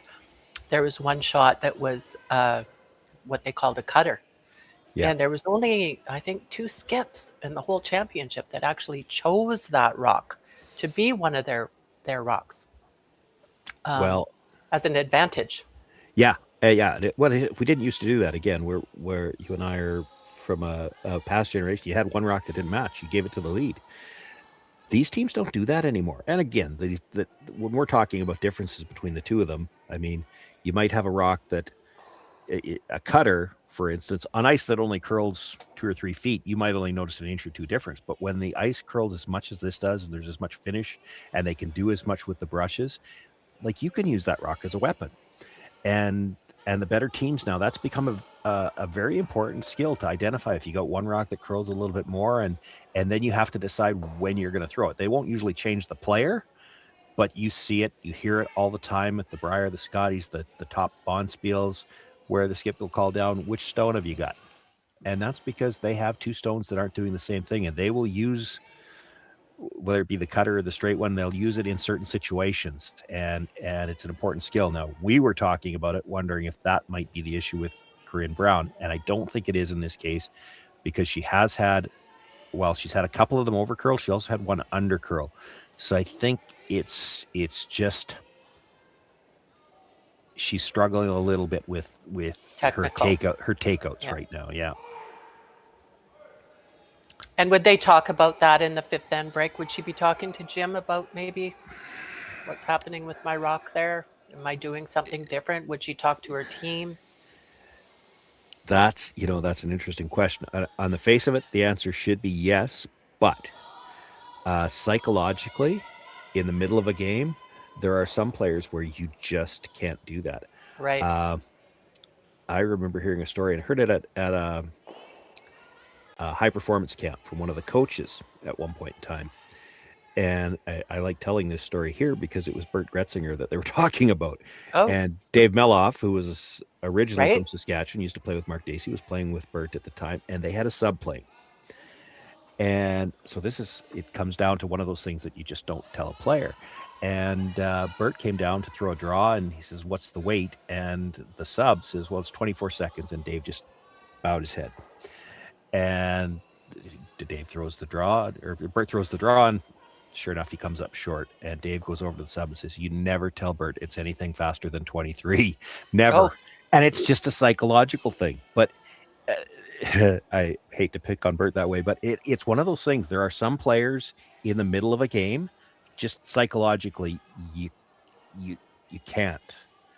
And the coaches, I agree with that, because I've come down to the hack, and our teams, or the teams I've played on, we've always discussed way ahead of game time, like, what is it that you like when you get into the hack? What do you need? Yeah. What do you want?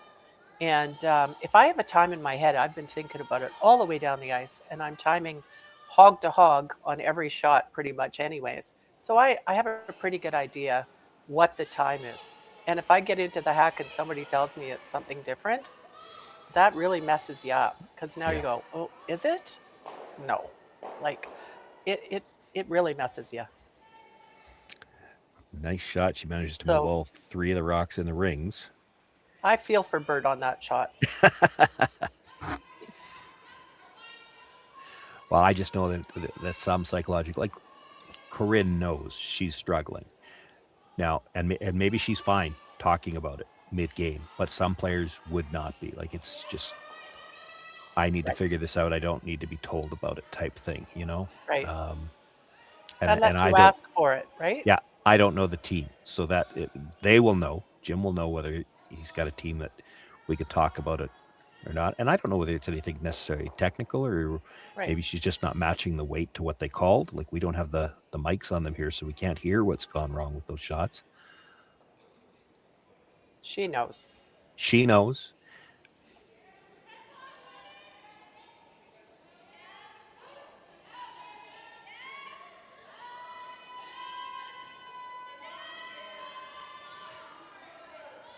Okay, Corryn's set up pretty nice this end. She's got one on the top 4.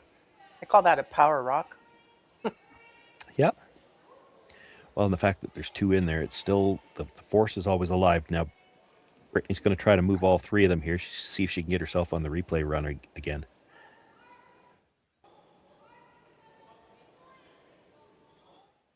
Nothing yet out of the brushers. Oh, that's almost bad luck. Like Yeah, that's bad luck. You left it in behind cover. In fact, if anything, it's ever so slightly better.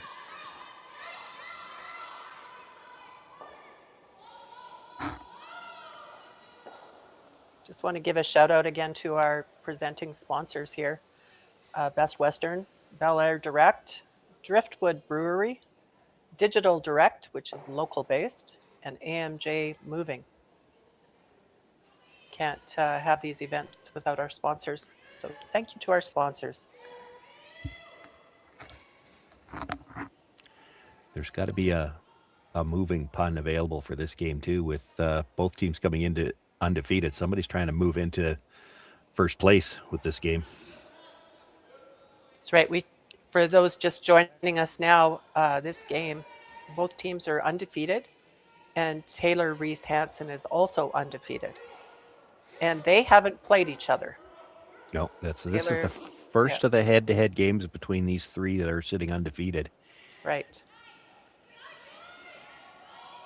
Again, they came in as the pre-tournament favorites, certainly these three teams, and the way it's going so far through 3 and 4 games for everybody, it's looking like they're going to be the 3 playoff teams as well. So whoever can end up in first place, it's a strong position. You've got the bye to the final as well as last rock in that final. Right. Choice of rocks. And, because it's going to come down to the head-to-head between the three of them, there's that little bit of psychological advantage in the fact that you've already beaten the other teams. Watching this, didn't quite get the back one out, but she did get them all moved out of the 4-foot and 8-foot area, which is a great shot again. The 2 off the top of the 4-foot's really important, because right now, as it was sitting, it was looking like a potential steal. There was going to be a hard shot to even score. There's going to be room to score now, depending what gets done with these next couple of stones. Good opportunity here for Corryn Brown to throw a draw. She's had a couple of issues with her hits. This is the kind of shot it can restore some confidence.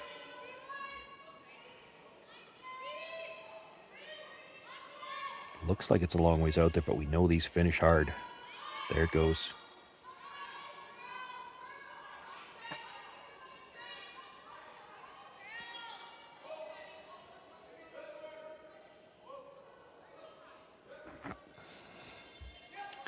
Maybe just a little short on that. Yeah. Block that path that way to the button anyways.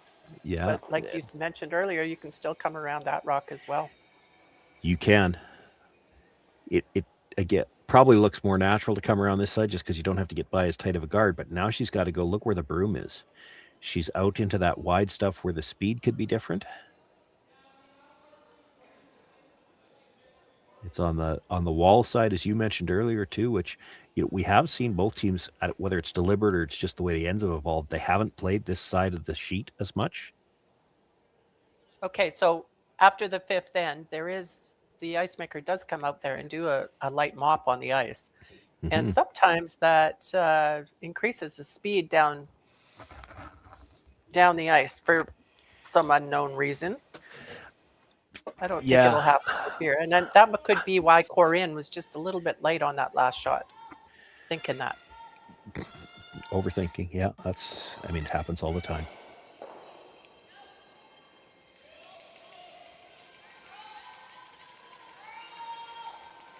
This is a big shot. You're in a little bit of trouble here. You make a good one, though, and you can flip it around on one shot from, well, we're in trouble getting forced to we've got a chance for 2.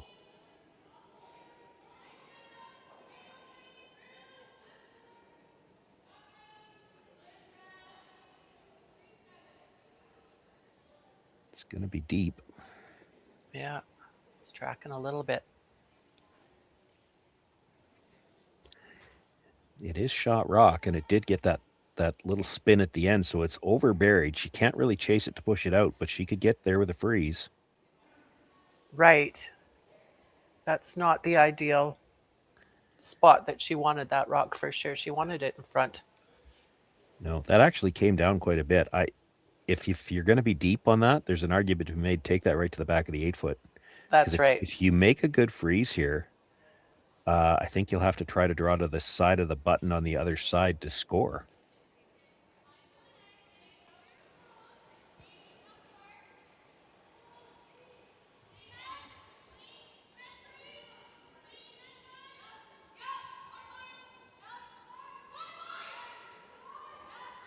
Corryn Brown in her last shot in the 6th end. She's trying to freeze down, follow the same path that Kayla MacMillan just threw. I think she's got a little bit less rotation than Kayla, so she should get a little bit more finish. She might be able to get to the inside corner. Looks like the weight's pretty good there. Let's bring it up. Is it far enough? We need the overhead. It doesn't give her a choice. She's going to have to play the wide draw on the other side, but it might be for 2. You can see the line, though. Like, there's just a slight difference in the rotation between Corryn's and Kayla's. If she got right down to that, she would have been on the inside corner of it. And then look at where the line she's ended up. She'd have a quarter of her rock in the button. Kayla can't even see the button from where she's throwing. Like, it would have been very tough to catch enough of the rings to even score here. She had outstanding line, just needed a couple of feet more weight.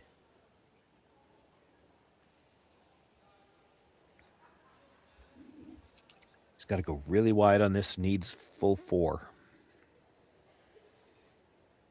It's going to look like it's a long ways out there for a while, but it will hook hard at the end.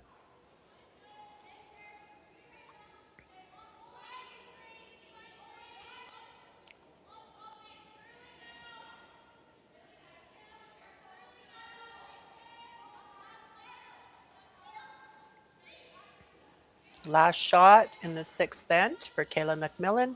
Brushers look like they're just waiting for a line call. 2 or for 1.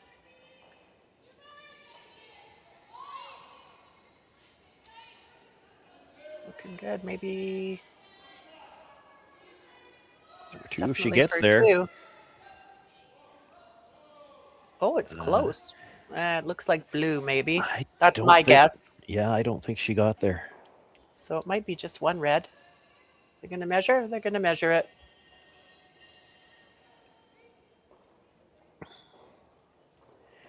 It's close. I don't think she got there, but then there's always that, we see this all the time.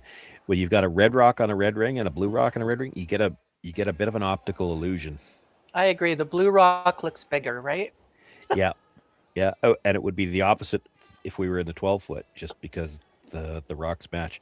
I've also seen it with yellow and red rocks in some of the bonspiels that we've done over the year, that some of them have the colored rings according to the logo sponsors. So you end up with some yellow rocks and yellow rings, and it distorts your perception a little bit.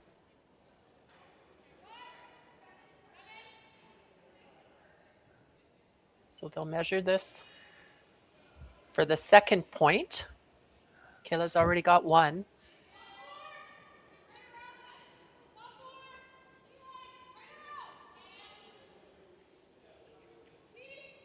Can't quite see where the dial is on there, but can just barely see it. So it got a little bit more than a quarter of the way around. The umpire will bring the rock that counts towards looked like the middle. Blue to me. Yeah, it was blue. So just 1 red in the 6th end. Kayla MacMillan will go up 4-3. We're heading into the 7th end, and we'll be right back. Hey, Mark, you ready for this game tonight? Yeah, I'm excited, man. Cupsy, what are you doing over there? Don't worry, boys. Was just on AztecSafety.com, took a fire extinguisher safety course. Paul, I'm putting out the fires from now on. Woo!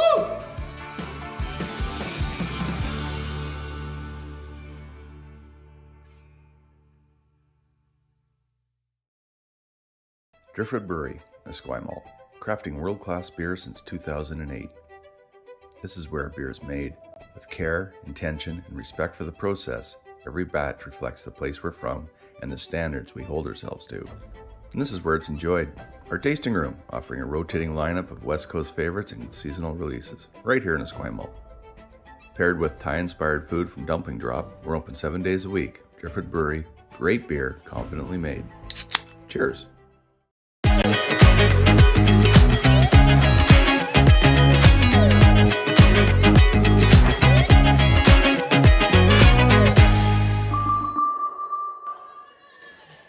And that's the team she has left to play. MacMillan worked every stats. She's played before bottom dwellers. And I know that two of the, I didn't see all of them, but two scores very well. So you haven't really been challenged yet.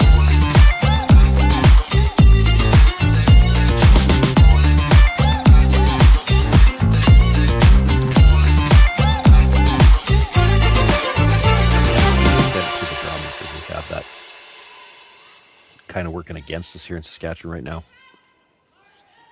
Welcome back and Happy New Year. We are here at Esquimalt, Archie Browning Sports Center in Esquimalt, BC, hosting the BC Men's and Ladies Provincial Curling Championships, sponsored or presented by Best Western. Our game we are featuring is Kayla MacMillan from the Victoria Curling Club playing Corryn Brown from the Kamloops Curling Club. I'm Penny Shantz, and I'm joined by Sean Joyce from Saskatoon. And I just want to assure everybody, it is 4-3 for MacMillan after the sixth end. There we go. It was never 1-0 after the third, so I'm not sure where that scoreboard was coming from, but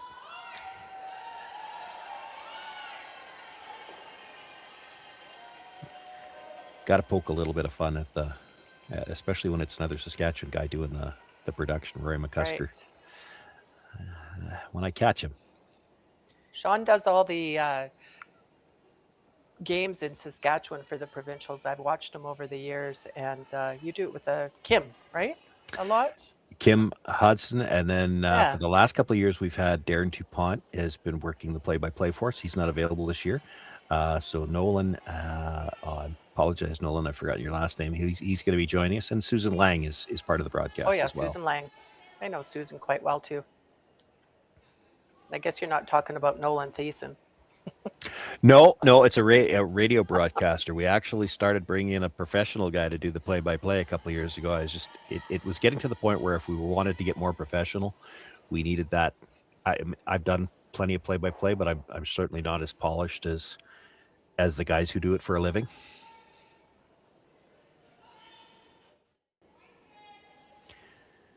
Took me a long time to get seventh end here.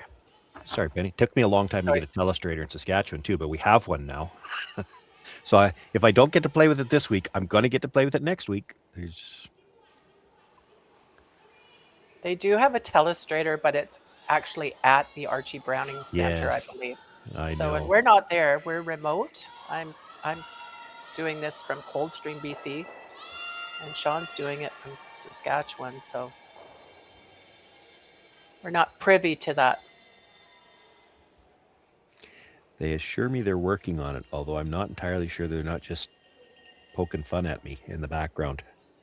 It's one of those things. A telestrator would be nice to have to show all the angles, and then they were talking about it coming in. And the first game that I did this week, the very first end, there had to be 10 rocks in play, and there were angles all over the place. It would have been the absolutely perfect time to pull it out because they were talking about multiple shot options, and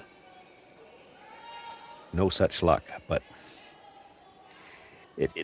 don't be surprised if we get into those types of situations here in this game as it goes in too. As you start to get into the last few ends of a game that's this tight, both teams are going to be trying to set up opportunities. We've already got some rocks in play here in the seventh and some angles. We certainly are. I just want to mention that the semifinals and the finals are going to be televised on Czech TV on January 3rd and 4th. There's the men's and women's here, but there's also the U20. The U20 is being played in the curling club next door for the BC Provincial Championship. You can catch all the scores online as well at curlbc.ca. They're on Curling Zone as well, which is the host site for Curling Stadium. There are a lot of resources if you want to keep tabs on your favorite teams these days that, weren't there 30 years ago.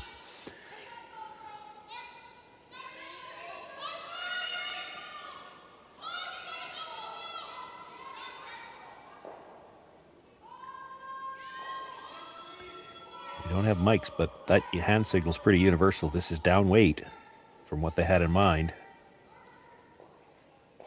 Just ticks the guard. Yeah, and you saw them switch sweepers at the end. I think that was a plan B when they realized they weren't getting by. They were hoping to tick that a little bit thicker and at least get it off the center line.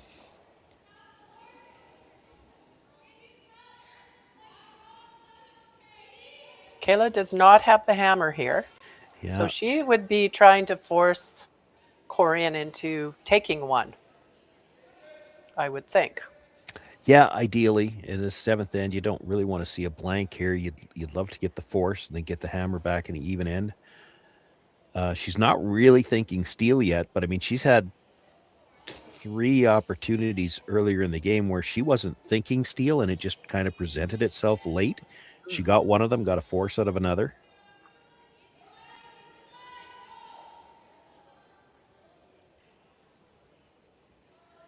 Needs to get to the inside here, and it's not going to.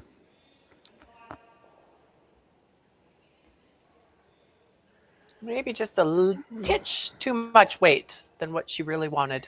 Yeah, well, I mean, they were playing to tap it. I don't think they needed to. I think it was more important to get the right line. I agree. Actually fortunate that it bounced off like that, because what does Corryn do now?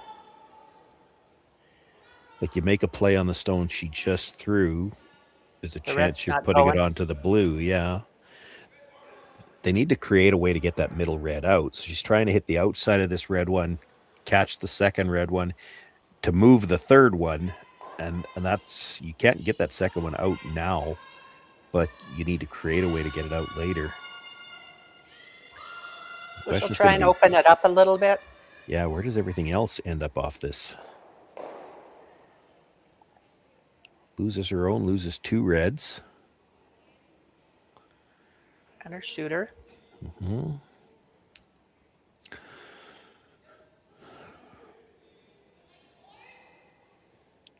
Kayla can't really just leave that blue rock sitting there because it is in a good position. She can use it. Yeah, Corryn can use it. Can't roll away off of it because she'd put it onto her own. If she rolls under, she's going to leave, a chance to get them all going. Corryn could get back to a blank here pretty quick.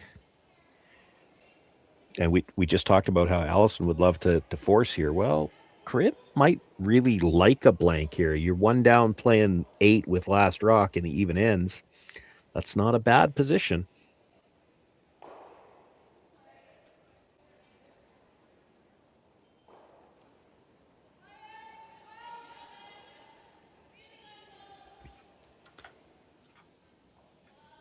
This is not a gimme either, and it's tight to the guard already. Yeah, they're playing it. Plan B to run it back now. Oh, that really went. Oh, that worked out for them. Maybe. Better than what they anticipated, I think. Yeah, I have to think that's less weight than they were trying to throw. Like, I would imagine they wanted to kill the blue stone. Well, she didn't have enough weight for that.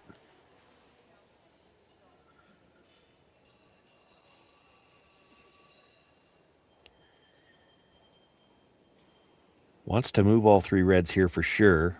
Hard to kill them all. That middle one's going to be a tough one to remove. Could.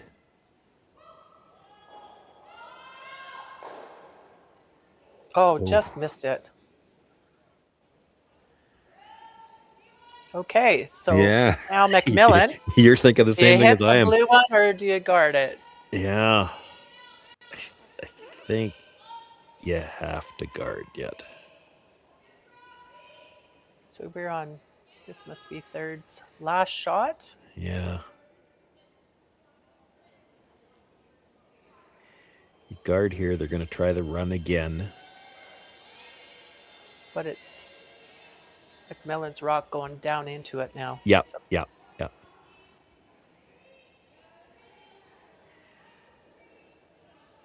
So I would say if it was your last shot, you'd hit the blue one and make sure you've got no worse than a force. And there's still a possible steal there, even without a guard, because the double on those top two is not an automatic.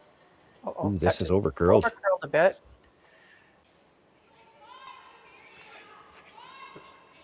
There's so much finish right at the end on these rocks. Yeah.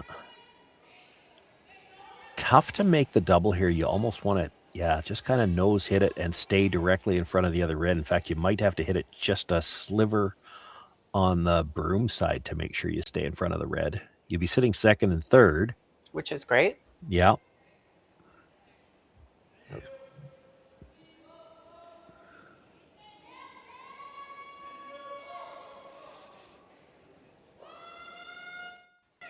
they're really sweeping this.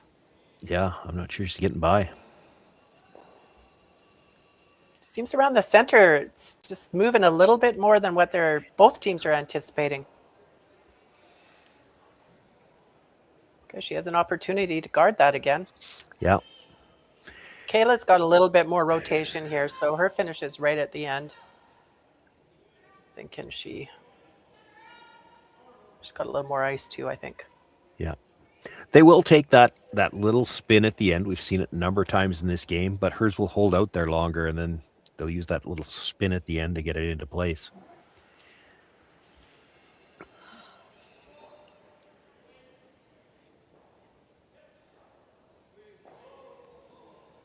Figured she'd likely guard on this one. It'll be interesting if it's the same shot presented to her with her last one. Does she guard again? Or do you hit that back one? Because you've already got the force in place. It's not easy to guard an existing rock with as much curl as we have here. And she's sweeping it to hold it out there. Yeah, it looks like lots of line, but you know this is going to spin at the end. Needs to stop. Whoa. Okay. Pretty good shot. Yeah, stop just in time. I mean, the nose hit probably gets them all. But that's never as easy as it sounds either. Like you're just a sliver off the nose. One way you jam it, the other way you don't make contact at all. Corryn's got a big shot here. If you had your telestrator, you could show exactly how that rock was going to come and hit those other two, and right? You're on Team Tease Sean. I see it.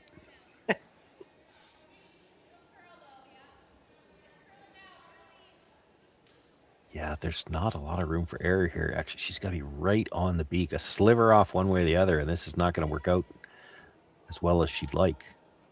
Okay, they held it good there. Looks real close. Yeah, oh, it did. Undercurled that little bit. Mm-hmm. So now Kayla has an opportunity here. She's looking at putting one right on top of it.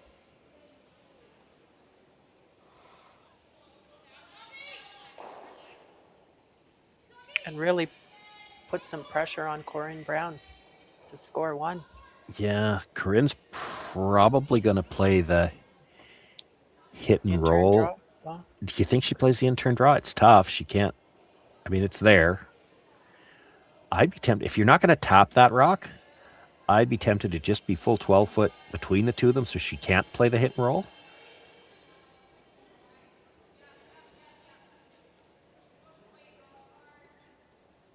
Like by coming right to the face of your own stone, you're not changing her shot. Like she's got two shots right now. She's got the hit and roll on the out-turn side and that in-turn draw, which to me looks really tough. You'd actually have to be close to the corner guard to hold the line, I think.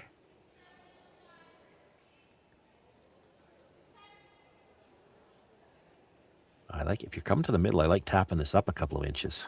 Take away a little bit more button. last shot, the 7th end for Kayla MacMillan. Looking to lie, I think 4. Yeah. And 3 really of them in the put 4 foot. Pressure on Corryn, yeah. Line's looking nice. This will hook at the end.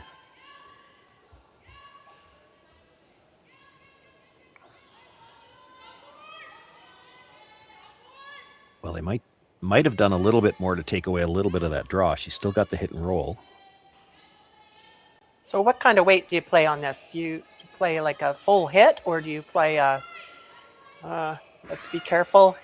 Yeah, once upon a time, this would have been thrower's choice. You throw whatever you're confident in. But these days with, again, going back to the equipment and the brushing and what they've learned to do with it, the quieter you can throw these rocks, the more you can do with the brushers. So you'd probably throw this as maybe a bumper. Nice control. Yeah, something that the brushers can control. We used to call that house weight, house hit.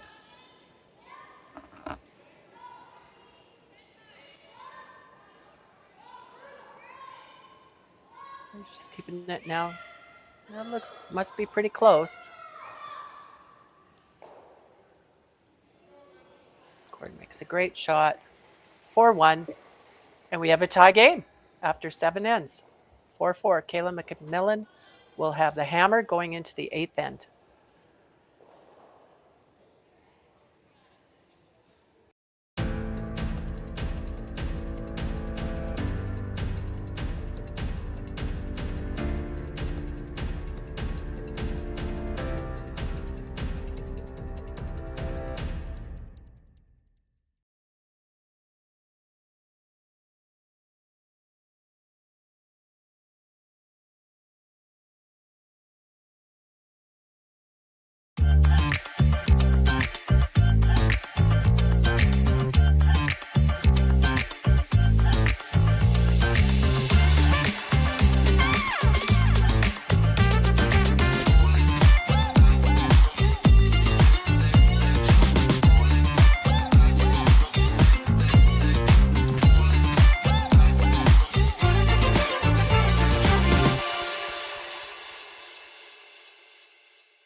Driftwood Brewery, Esquimalt, crafting world-class beer since 2008.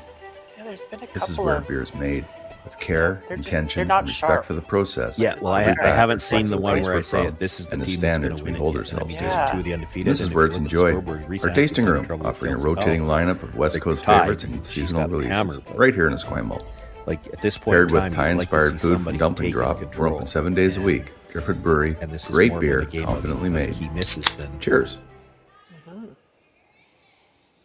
Welcome back to the BC Men's and Ladies Provincial Curling Championships, presented by Best Western. I'm Penny Shantz. I'm joined by Sean Joyce, and we are in the 8th end of a tight game. It's 4-4. Kayla MacMillan from the Victoria Curling Club versus Corryn Brown from the Kamloops Curling Club. Two of the top teams in the field, and they're playing for their first win, or first loss, I should say. Yeah, true. Well, playing to try to hand their opposition their first loss. Yeah, this is a key matchup. I mean, this has got... If you were looking at the event before it started, you would have still looked at this one and say, well, this one could have playoff implications, but it's played out that way. Like, you've got 3 teams coming into this draw that are undefeated, and it would have been the top 3 seeds coming in, and they're playing each other, as you said, one this morning, one tonight, and one tomorrow morning. So in the next 4 draws, there's going to be a lot of jockeying for position. This is the first of the big 3 games between the 3 teams that are undefeated. And right now, we were talking about a bit during the break, what we haven't seen yet is we haven't seen either one of these teams just grab this game. And that's what I'm looking for in the last 3. You'd like to see somebody just firmly grasp this game. Psychologically, that could be huge going to the playoffs too. Right. And you'd mentioned you looked at the scoreboard across, and Taylor Reese Hansen right now is playing Kelsey Powell. That's from my local club, and they're in a tight game there. Yep. You mentioned they were tied playing the 8th end. Tied playing the 8th. Reese Hansen has last rock, but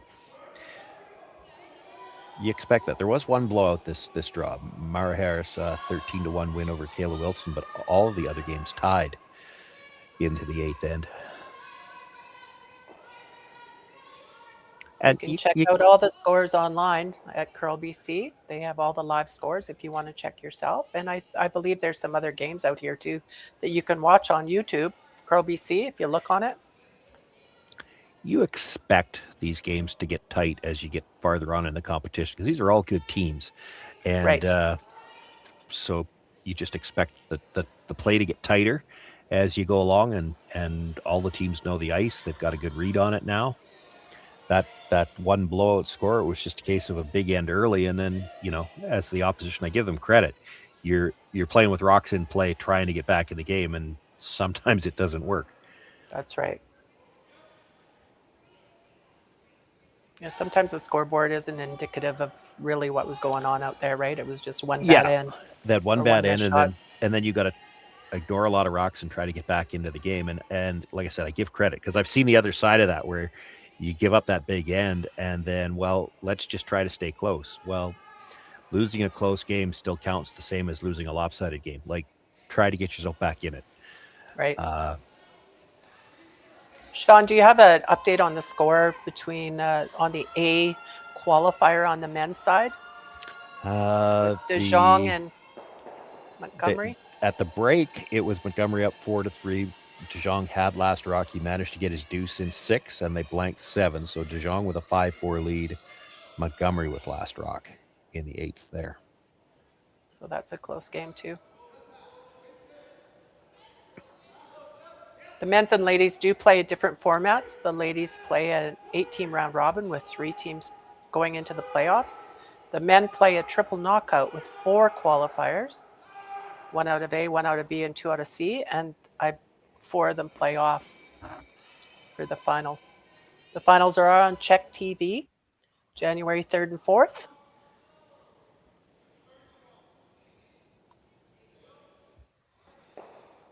Mm-hmm.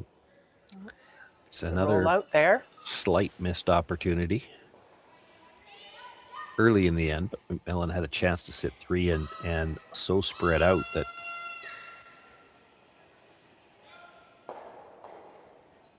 would have been a problem for Brown to try to get back to a force situation. She's hitting this rock in the back of the 8. I'm not sure I'm in favor of this either. I guess her thought process is probably she doesn't have the hammer here. Yeah, but she's talking about hitting and rolling behind the guard. Well, if you make that, they're going to freeze to it because it's so far back. See, that's almost better, because if she hits that, then you have a chance to get the double. And then you can And she's grouping the rocks together. Yeah, that's what I mean. She's grouped the rocks by rolling that way. I like that call too. It's an interesting situation. Corryn Brown, this has been my view on it in a lot of these situations. You're playing the 8th end here in a tie game. Corryn Brown actually might like a blank here. She's the team without last rock, but if you blank here and force in 9, you've got last rock coming home. Or if you steal in 9, you've got momentum coming home. What you don't want to do is give up 2 here, because you don't have a lot of time to get that back now. I like the double here. Well, she's in a pretty good position right now with the double. Yep. Sit there. Now you've got to get the other team to cooperate, because here's the thing. After this shot is made, even if she makes the double, so we're down to thirds last stone, 3 rocks, 2 with a center guard. Traditionally, if you're going to play around a center guard with last rock, that's when you want to do it. So if Kayla MacMillan wants to try to score her 2, she could come around right now.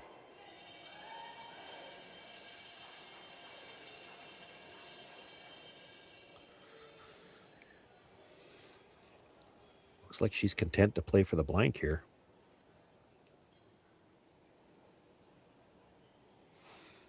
If she's forced to one, do you like that? She takes one. She's, as long as she doesn't give up a steal. She does not want Corryn Brown to steal. Tough to get forced here unless you roll out. Well, and there it is. I didn't like that hit. I would have come around.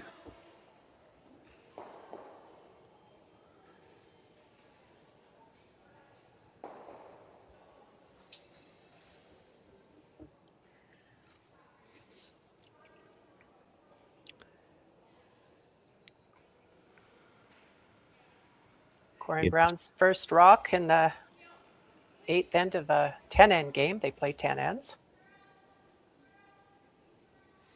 At least. At least. I looked at their times last end. They were both around 11 minutes, I think. So yeah,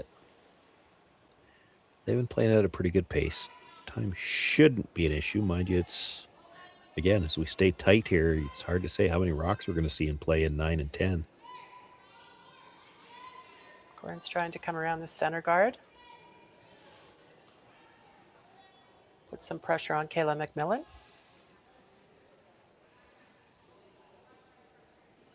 Looks like it might be a little deep.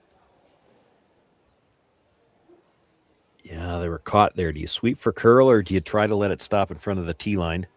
It's just a little too deep.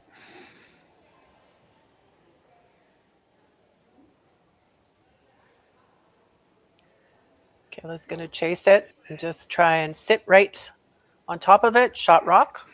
Yeah, you make the corner freeze here, and you should have some kind of shot for two.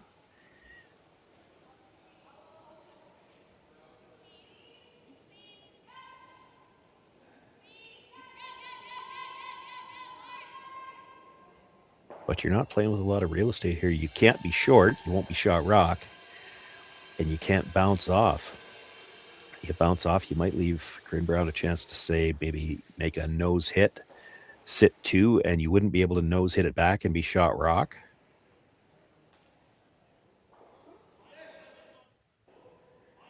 Let's not talk about that.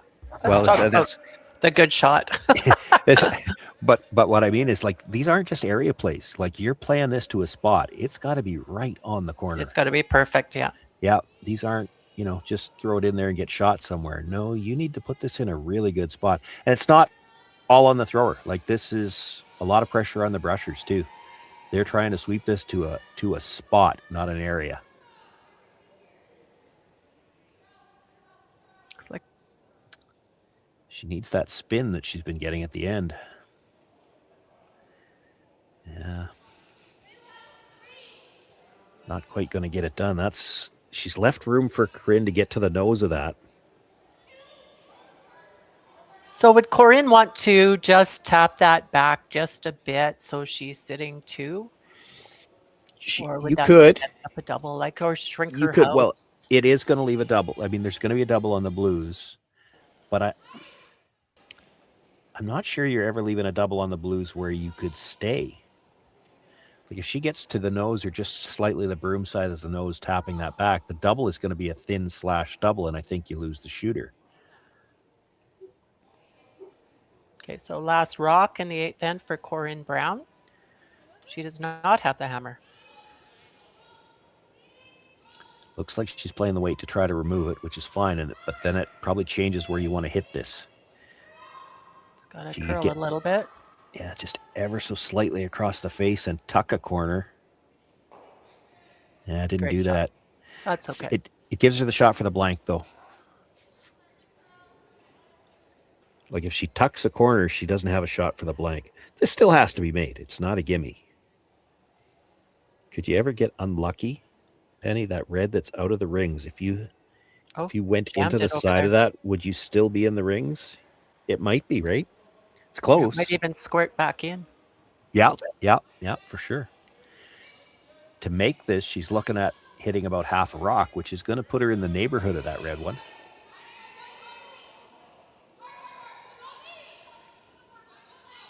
She can't score without hitting the second rock, so she's got to play the double.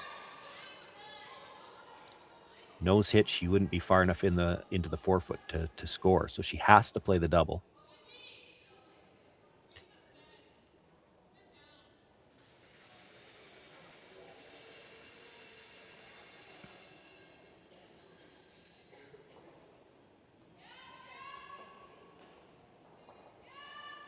Last shot, the 8th end. Kayla MacMillan looking to double out 2 blue, and she did not. So it will be a steal by Corryn Brown in the 8th end, going up 5-4. And we'll be back with the 9th end play.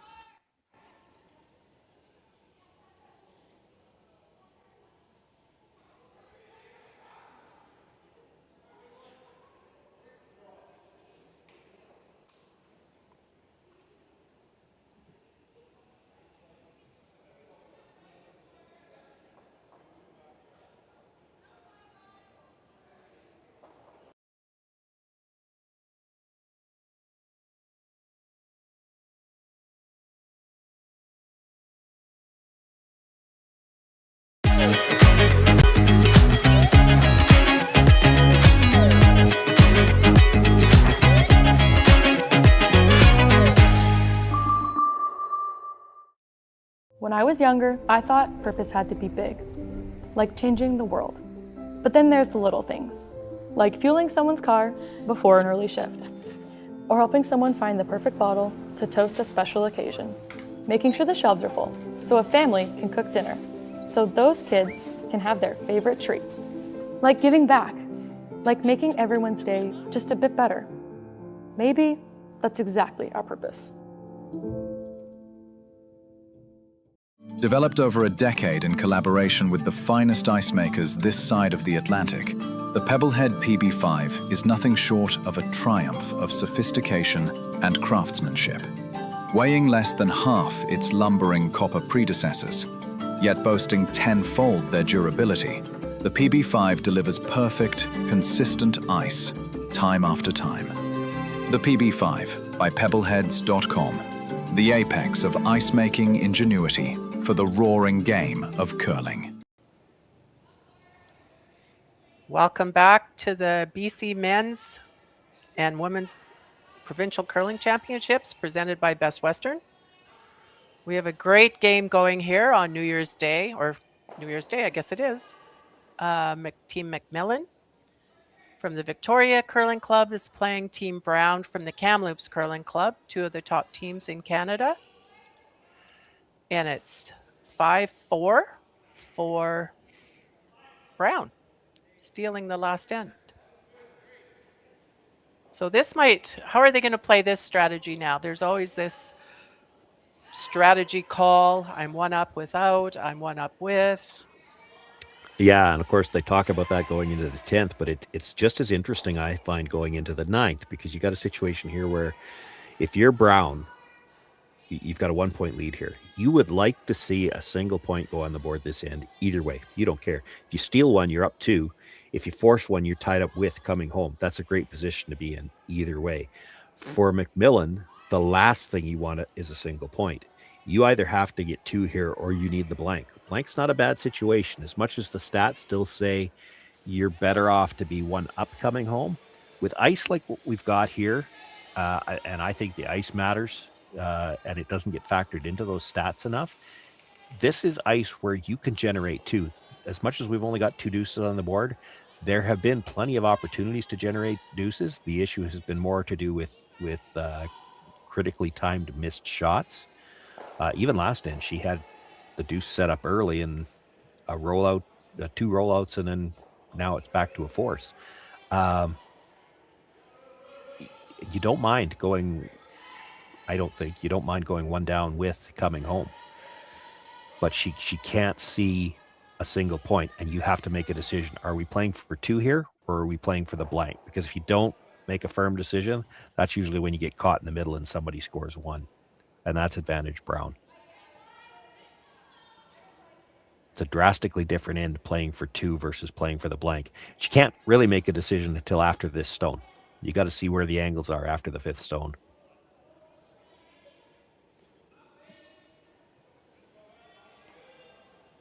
That's the fun part. It's probably nerve-wracking as a player, but that's the fun part of watching the game now with the 5-rock free guard zone, is that first 5 stones kind of sets up how the rest of the end is going to play. And you can see her already thinking the wheels are turning. Okay, how are we going to play this now? And she's trying to move things around and leave her red stone at the back. So she's thinking of trying to set up a way to score 2. with the angles the way they are. Sean, I've been asked how many timeouts these teams are allowed. They are allowed 1 timeout each. That's right. Yeah. And but they also are able to talk to their coaches behind the scenes, and you'll see that quite a bit out there if you look closely. Between shots, you'll see the skip back there talking to the coach.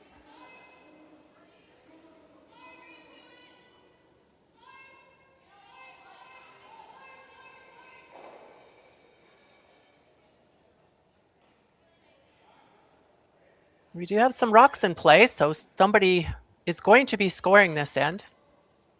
Oh, it's too early to say that for sure. You think so? I think so, yeah. Okay.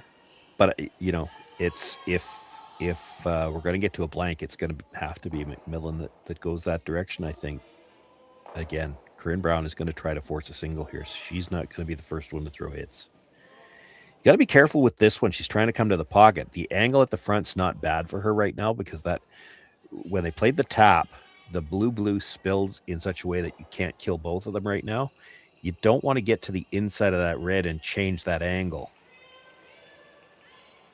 Freeze, it's okay, but if you move it and change the angle where she could hit the red and kill both blues, that would be kind of switch the advantage to MacMillan again.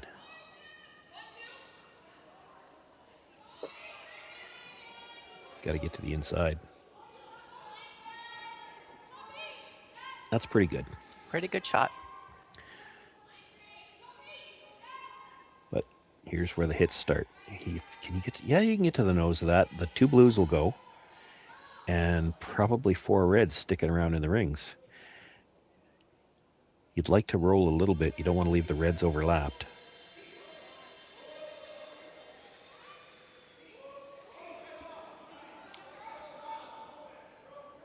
Big weight. She's looking to roll a lot. Big weight with a set. She might be really thin on the first one. Oh, and she sprinkled the rocks out a little bit there. Yeah, that's not ideal.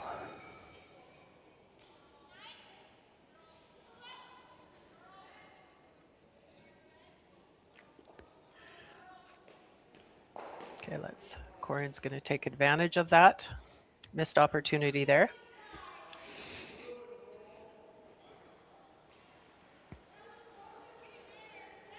Throw up a center guard. Yeah, guard the red as much as anything else, because that red could still be run into the 2 blues. And then, Kayla's going to have to, it'll depend where this one ends up. She'll have to make a decision. Are we trying to run this into the red, into the blues, or do we try to double peel the guards? Which, again, it's going to depend on what kind of angles they leave up front.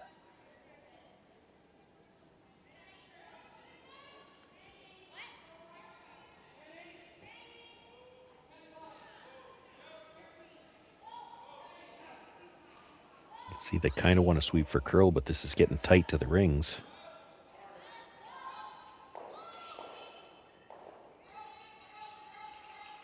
Well, she's thinking about the triple. Straight back on the center guard. Kayla at this point is trying to clear it up so she'll have a shot to the 4-foot with her last one. Well, you make this triple, you're sitting 2. Yeah. But, you're going to leave the center guard up. And if you hit this just slightly off, this is kind of an all or nothing shot. And they're on it early, trying to hold it. She might have been just a bit tight there.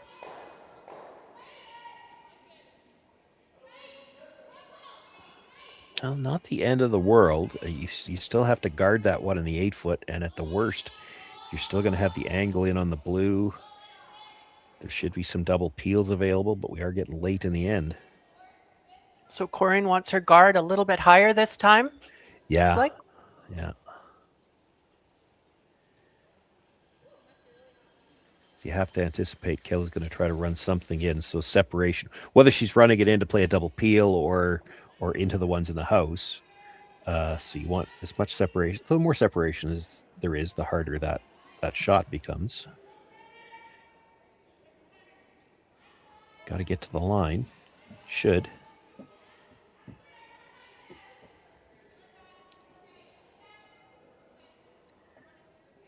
It's borderline did it over curl enough you could play the port?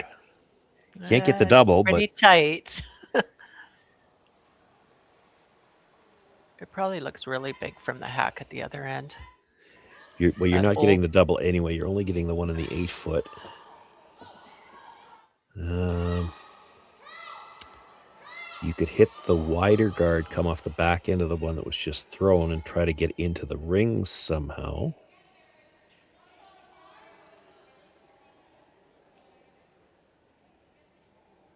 Can she see enough of the blue in the 12 foot to make the triple? It's close. Yeah. And if you don't, you're going to hit that other blue one off. Peel it off. It would go on to the red. Yeah, You might get that's- something out of that too. Looks like that's what they're playing.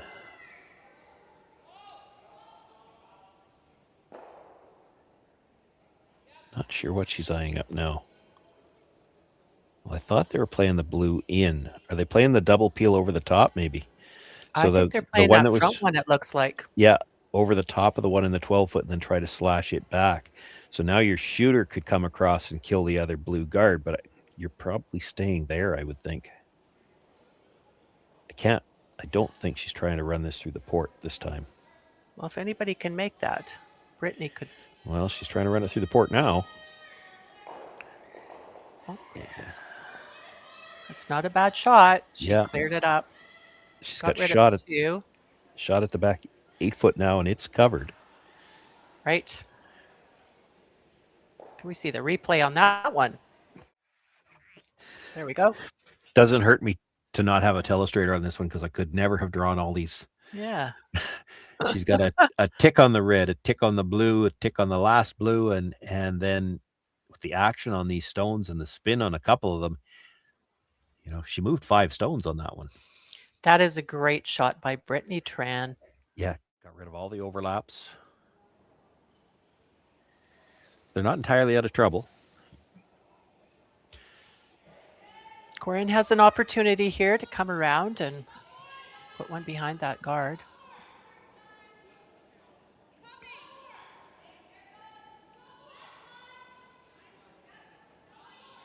She wants to try and force Kayla to take her 1 point here, ideally.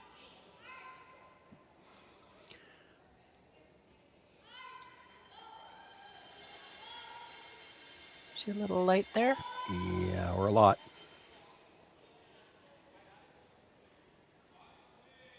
Maybe fortunate that she didn't rub her own because at least she's got a draw path. Kayla's going to try to get there first. Do you think that's just coming through that center area? It's maybe Could be. tightened up a little bit. Getting flat, getting a little fudgy.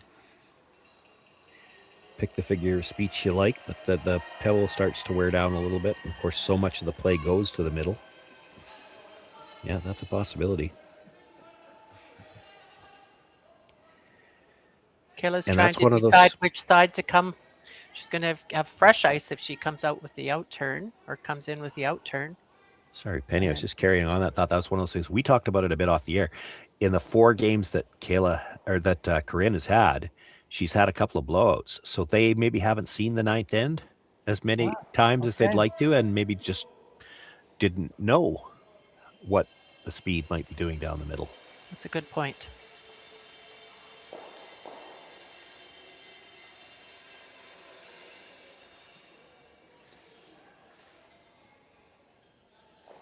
Kayla's taking the opportunity to go out into the fresh ice where she doesn't have to go down that center.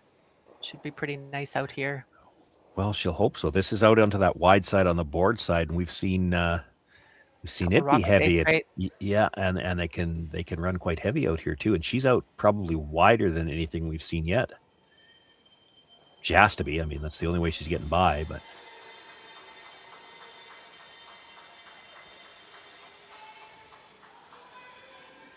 she's got a lot of rotation. That will help it carry. Rushers look like they want to go when they're waiting on a line call. Yeah. Must be close. Starting to move now. Now they're sweeping for distance. Kayla's got a great shot in there. Yeah, that's really good. And a path where she was largely guessing.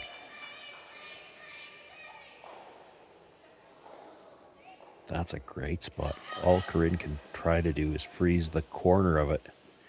She won't Try be and shot shrink rock. her house a little bit. Yeah, exactly. Okay, well, she just threw it down this spot, so she should have a good grasp on the weight now.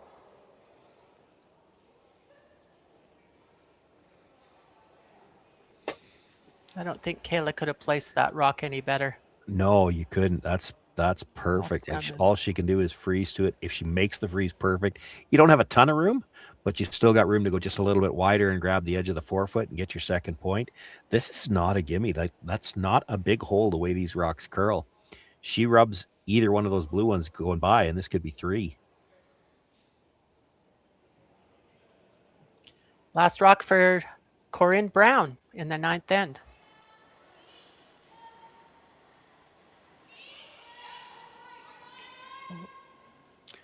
They were just cleaning early still.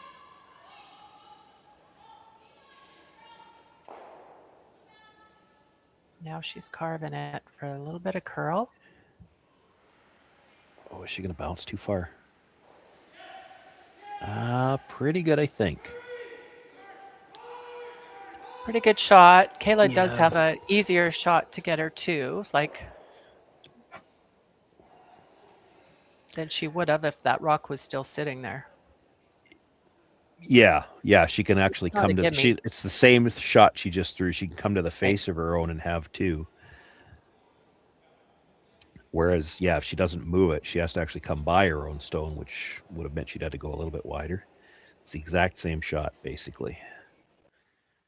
She's still not thrown to a large piece of real estate here, though. No, she's not. It's not an easy shot. Last shot in the 9th end for Kayla MacMillan. The draw for 2.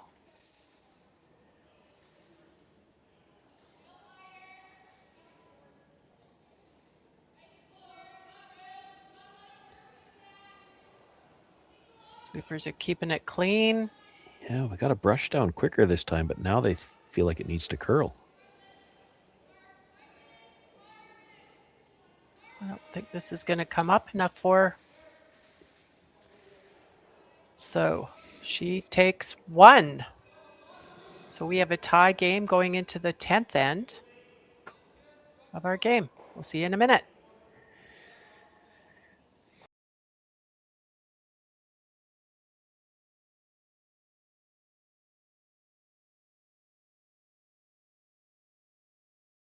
Aztec Safety is #1 for online safety training.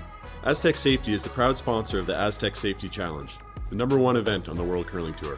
And Aztec Safety has been a proud sponsor of Team Jacobs on our quest to represent Canada at the Olympic Games.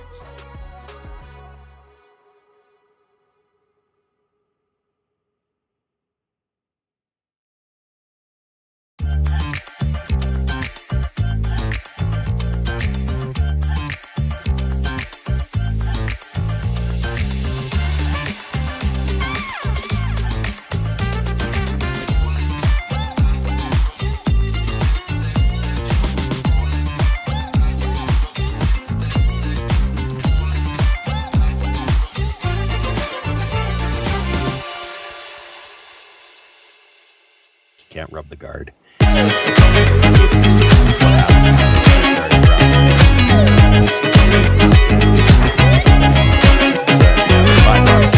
rocks and 3 in the forefoot, 2 guards and 3 in the forefoot, but yours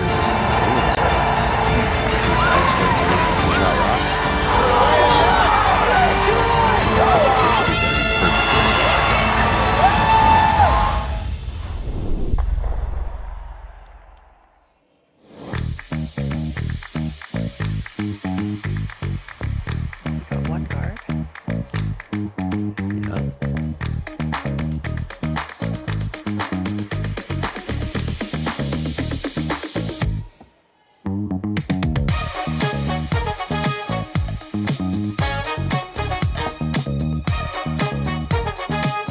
Is there 2 more games today? There is, but the next draw doesn't have any women's games in it. Welcome back to the 10th end of the BC Men's and Ladies Provincial Curling Championships presented by Best Western. We are in the 10th end of a 10-end game. It will be. We have a tie score. They're tied. MacMillan is got the hammer coming home. And Corryn Brown has put up her center guard with her lead's first rock. Oh, That's should the other. say the opposite. Yes, Sorry. the other way around. Yep. I was looking at where the hammer was on the scoreboard and I got confused there. So They came a lot tighter than they would have liked to and overcurled with that second guard. So there's some angle there. Corryn Brown here is just going to want to open up the center line as soon as she can. Now, she can't early, so she's trying to throw 2 to the top of the forefoot behind cover. And then while Kayla MacMillan is trying to deal with those, she'll peel the guards. Probably peel them one at a time. Even though there's angle there for the double, that would come back into the middle. And Corryn's got 2 great shots there. she's sitting pretty good in the middle right now. Probably have to, if you're the MacMillan team, try to move that a little bit. Like, you'd like to get right to the face. You don't want to roll your shooter off at all, but you'd like to move one of them behind the tee line if you could too. Sean, you were talking about how important those first 4 rocks of the end are in a tough game like this. Well, and every end, like every end that we've watched, it's a case of the first 5 script out how the rest of the end is going to go. It's all about getting those angles in position. And this even is going to roll off, and that's going to allow the chance to just straight peel the guards. She could play the double peel even. Thinking about just peeling the tight one. It's probably the bigger threat, but they're going to go after the higher one. You could even make a case, it's probably more risk than you'd want to take. You could probably hit this one right on the nose and get all 3 reds. You could leave just the one guard. But easier to just play single peels. And Sarah's done that. Yeah, MacMillan still has 2 rocks in the middle she has to deal with. So while she's dealing with those ones in the middle, you've got plenty of time to peel the guards.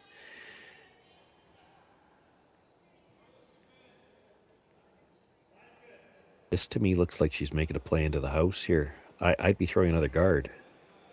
Yeah, she doesn't have the ice for a guard. Got a little more weight. Is she playing the top back maybe?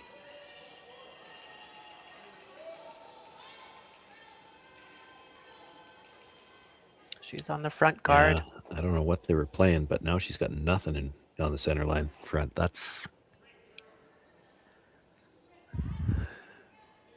Yeah, it gets simpler now for Corryn Brown. In fact, you might even get a bonus here and kill one of those 2 reds off the side with this. Sarah, the second on Team Brown, throwing her last rock.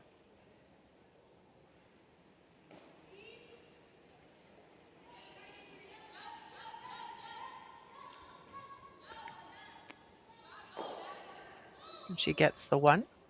So now Kayla is forced to put up a guard,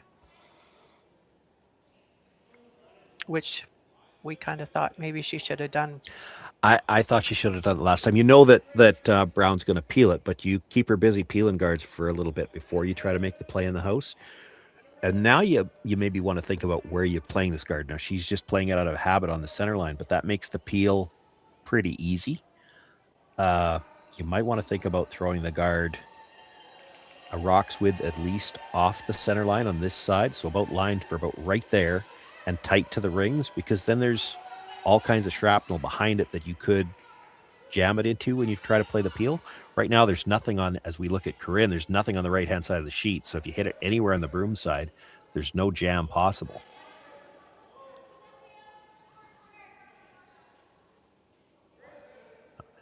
I did think on the last one, when as soon as Sarah had a piece, I thought they'd brush that one a little bit harder and try to take out one of those reds on the side. Right. Because those are all just rocks that something could get jammed in off of later.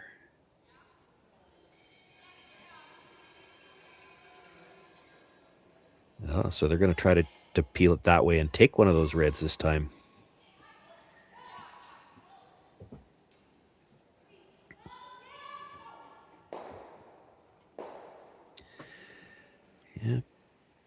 Got one of them. I'm not sure that made it any better for you. There was potential for that to go bad.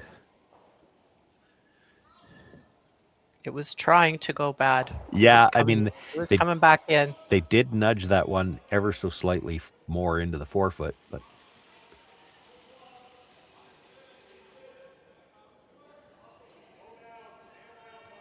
so now they're going to look to make the play on the two blues in the middle, and critical to be right on the nose here. You want to keep your shooter dead in front of the other blue stone so that it can't really be removed. You'd like to keep the back one in the back of the house, but more important to keep your own in a good position. And that rolled off too.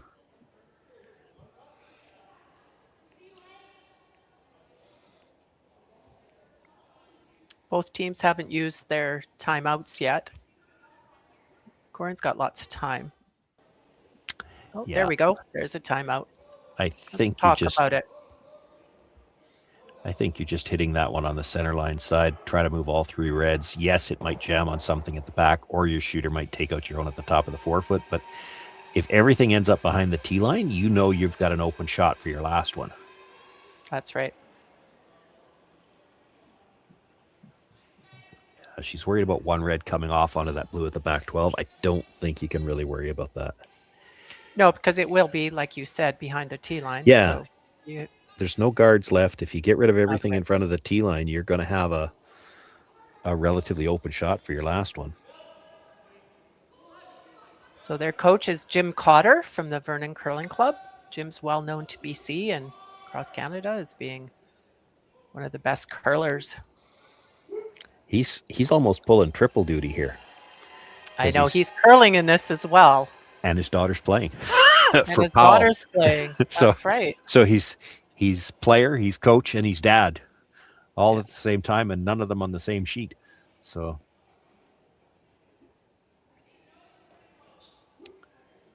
I could ask him which one makes him more nervous, but I'm pretty sure I already know the answer. It's probably going to be watching the daughter. Yeah. I asked him, "Are you coaching her too?" He goes, "Oh, I can't coach them too. Like I committed to Corryn Brown and." So they've got Doug Dalzell coaching them. She would have been about 15 at the time, 15 and then 16, coming to, he played with her in mixed doubles nationals 2 years in a row when it was held at my home club, and I was announcing at it. She's 15 and 16, and she had, each year had one of the, would have been a highlight shot, like it would have made the replays, because one of them, it was just, she just threw what dad told her to throw. I don't even know if she knew how hard the shot was and just made it. But there's a good shot too. Cleared out a couple. It actually did pass the one at I think they were a little worried it was going to jam the one at the back. Not that that needed to be a worry, but there's a clear path to the button right now. Kayla's so Corryn's looking to just, or Kayla, yeah, tap it back. Tap it straight back. Leave it dead even with the other blue. You won't be shot, but if you can leave a pocket back there, that's all you can. You need something to work with right now. You don't have much to work with right now. If you can leave a pocket, Corryn's going to hit something, and then you try to put something in front of the pocket and hope she jams it. You haven't had any guards for a while, so that's all you can work with is to try to have some kind of pocket back there and hope for a jam.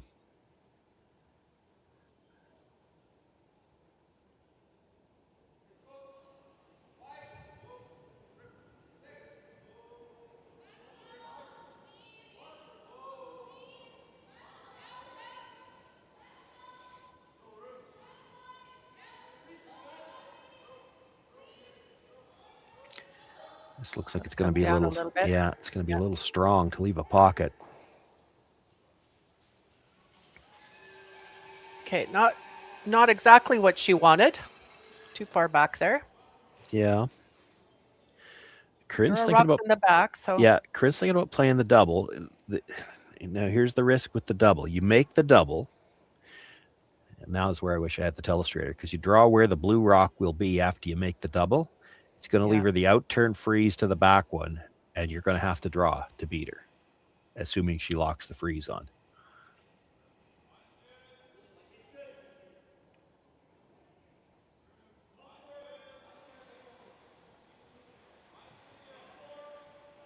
Corryn does have last rock here.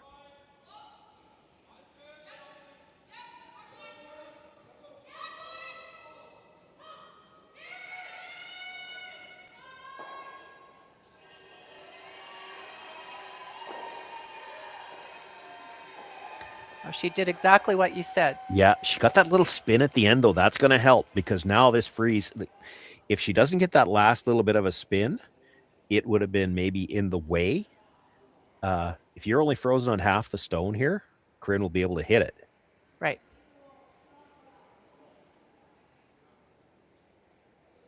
The only thing I can see that they might be talking about. So basically, there's two ways to steal one. Either you have to get something buried, or in this case, frozen, or you make her look at 2 where she can't hit anything on the nose. Well, you could make her look at 2 here. There's a double there on the blues.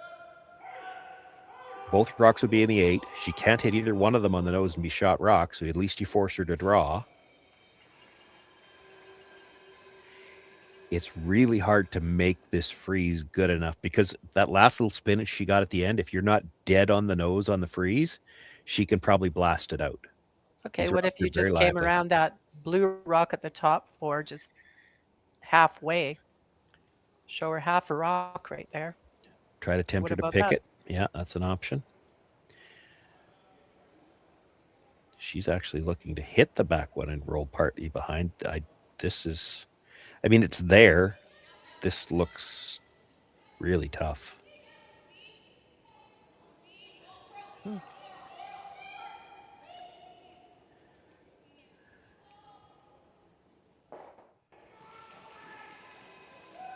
So she did use her timeout.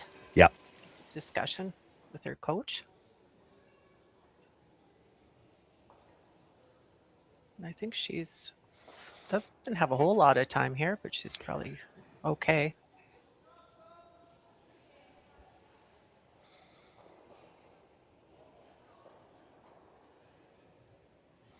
Last shot for Kayla MacMillan. Looking to steal in the 10th end against Corryn Brown. She's got a positive rotation anyway, but that was quite a big pop. She's got to get across the face. They're not sweeping it for the curl yet, so It's must trying. be close. Rolled too far. It I did. didn't like that call. Okay, so Corryn Brown does not have to throw her last rock. She will win this game 6-5 against Kayla MacMillan after 10 ends. That's it for our draw. There is 2 more draws today. The ladies do not play in the afternoon, but they'll be back at it tonight. And enjoy your New Year's Day. Thanks, Sean. I will say, Penny, with Corryn being 5-0 now, and considering who she's already played, I think she has clinched a spot in the playoffs. But it's yet to be determined which spot she'll have. Right.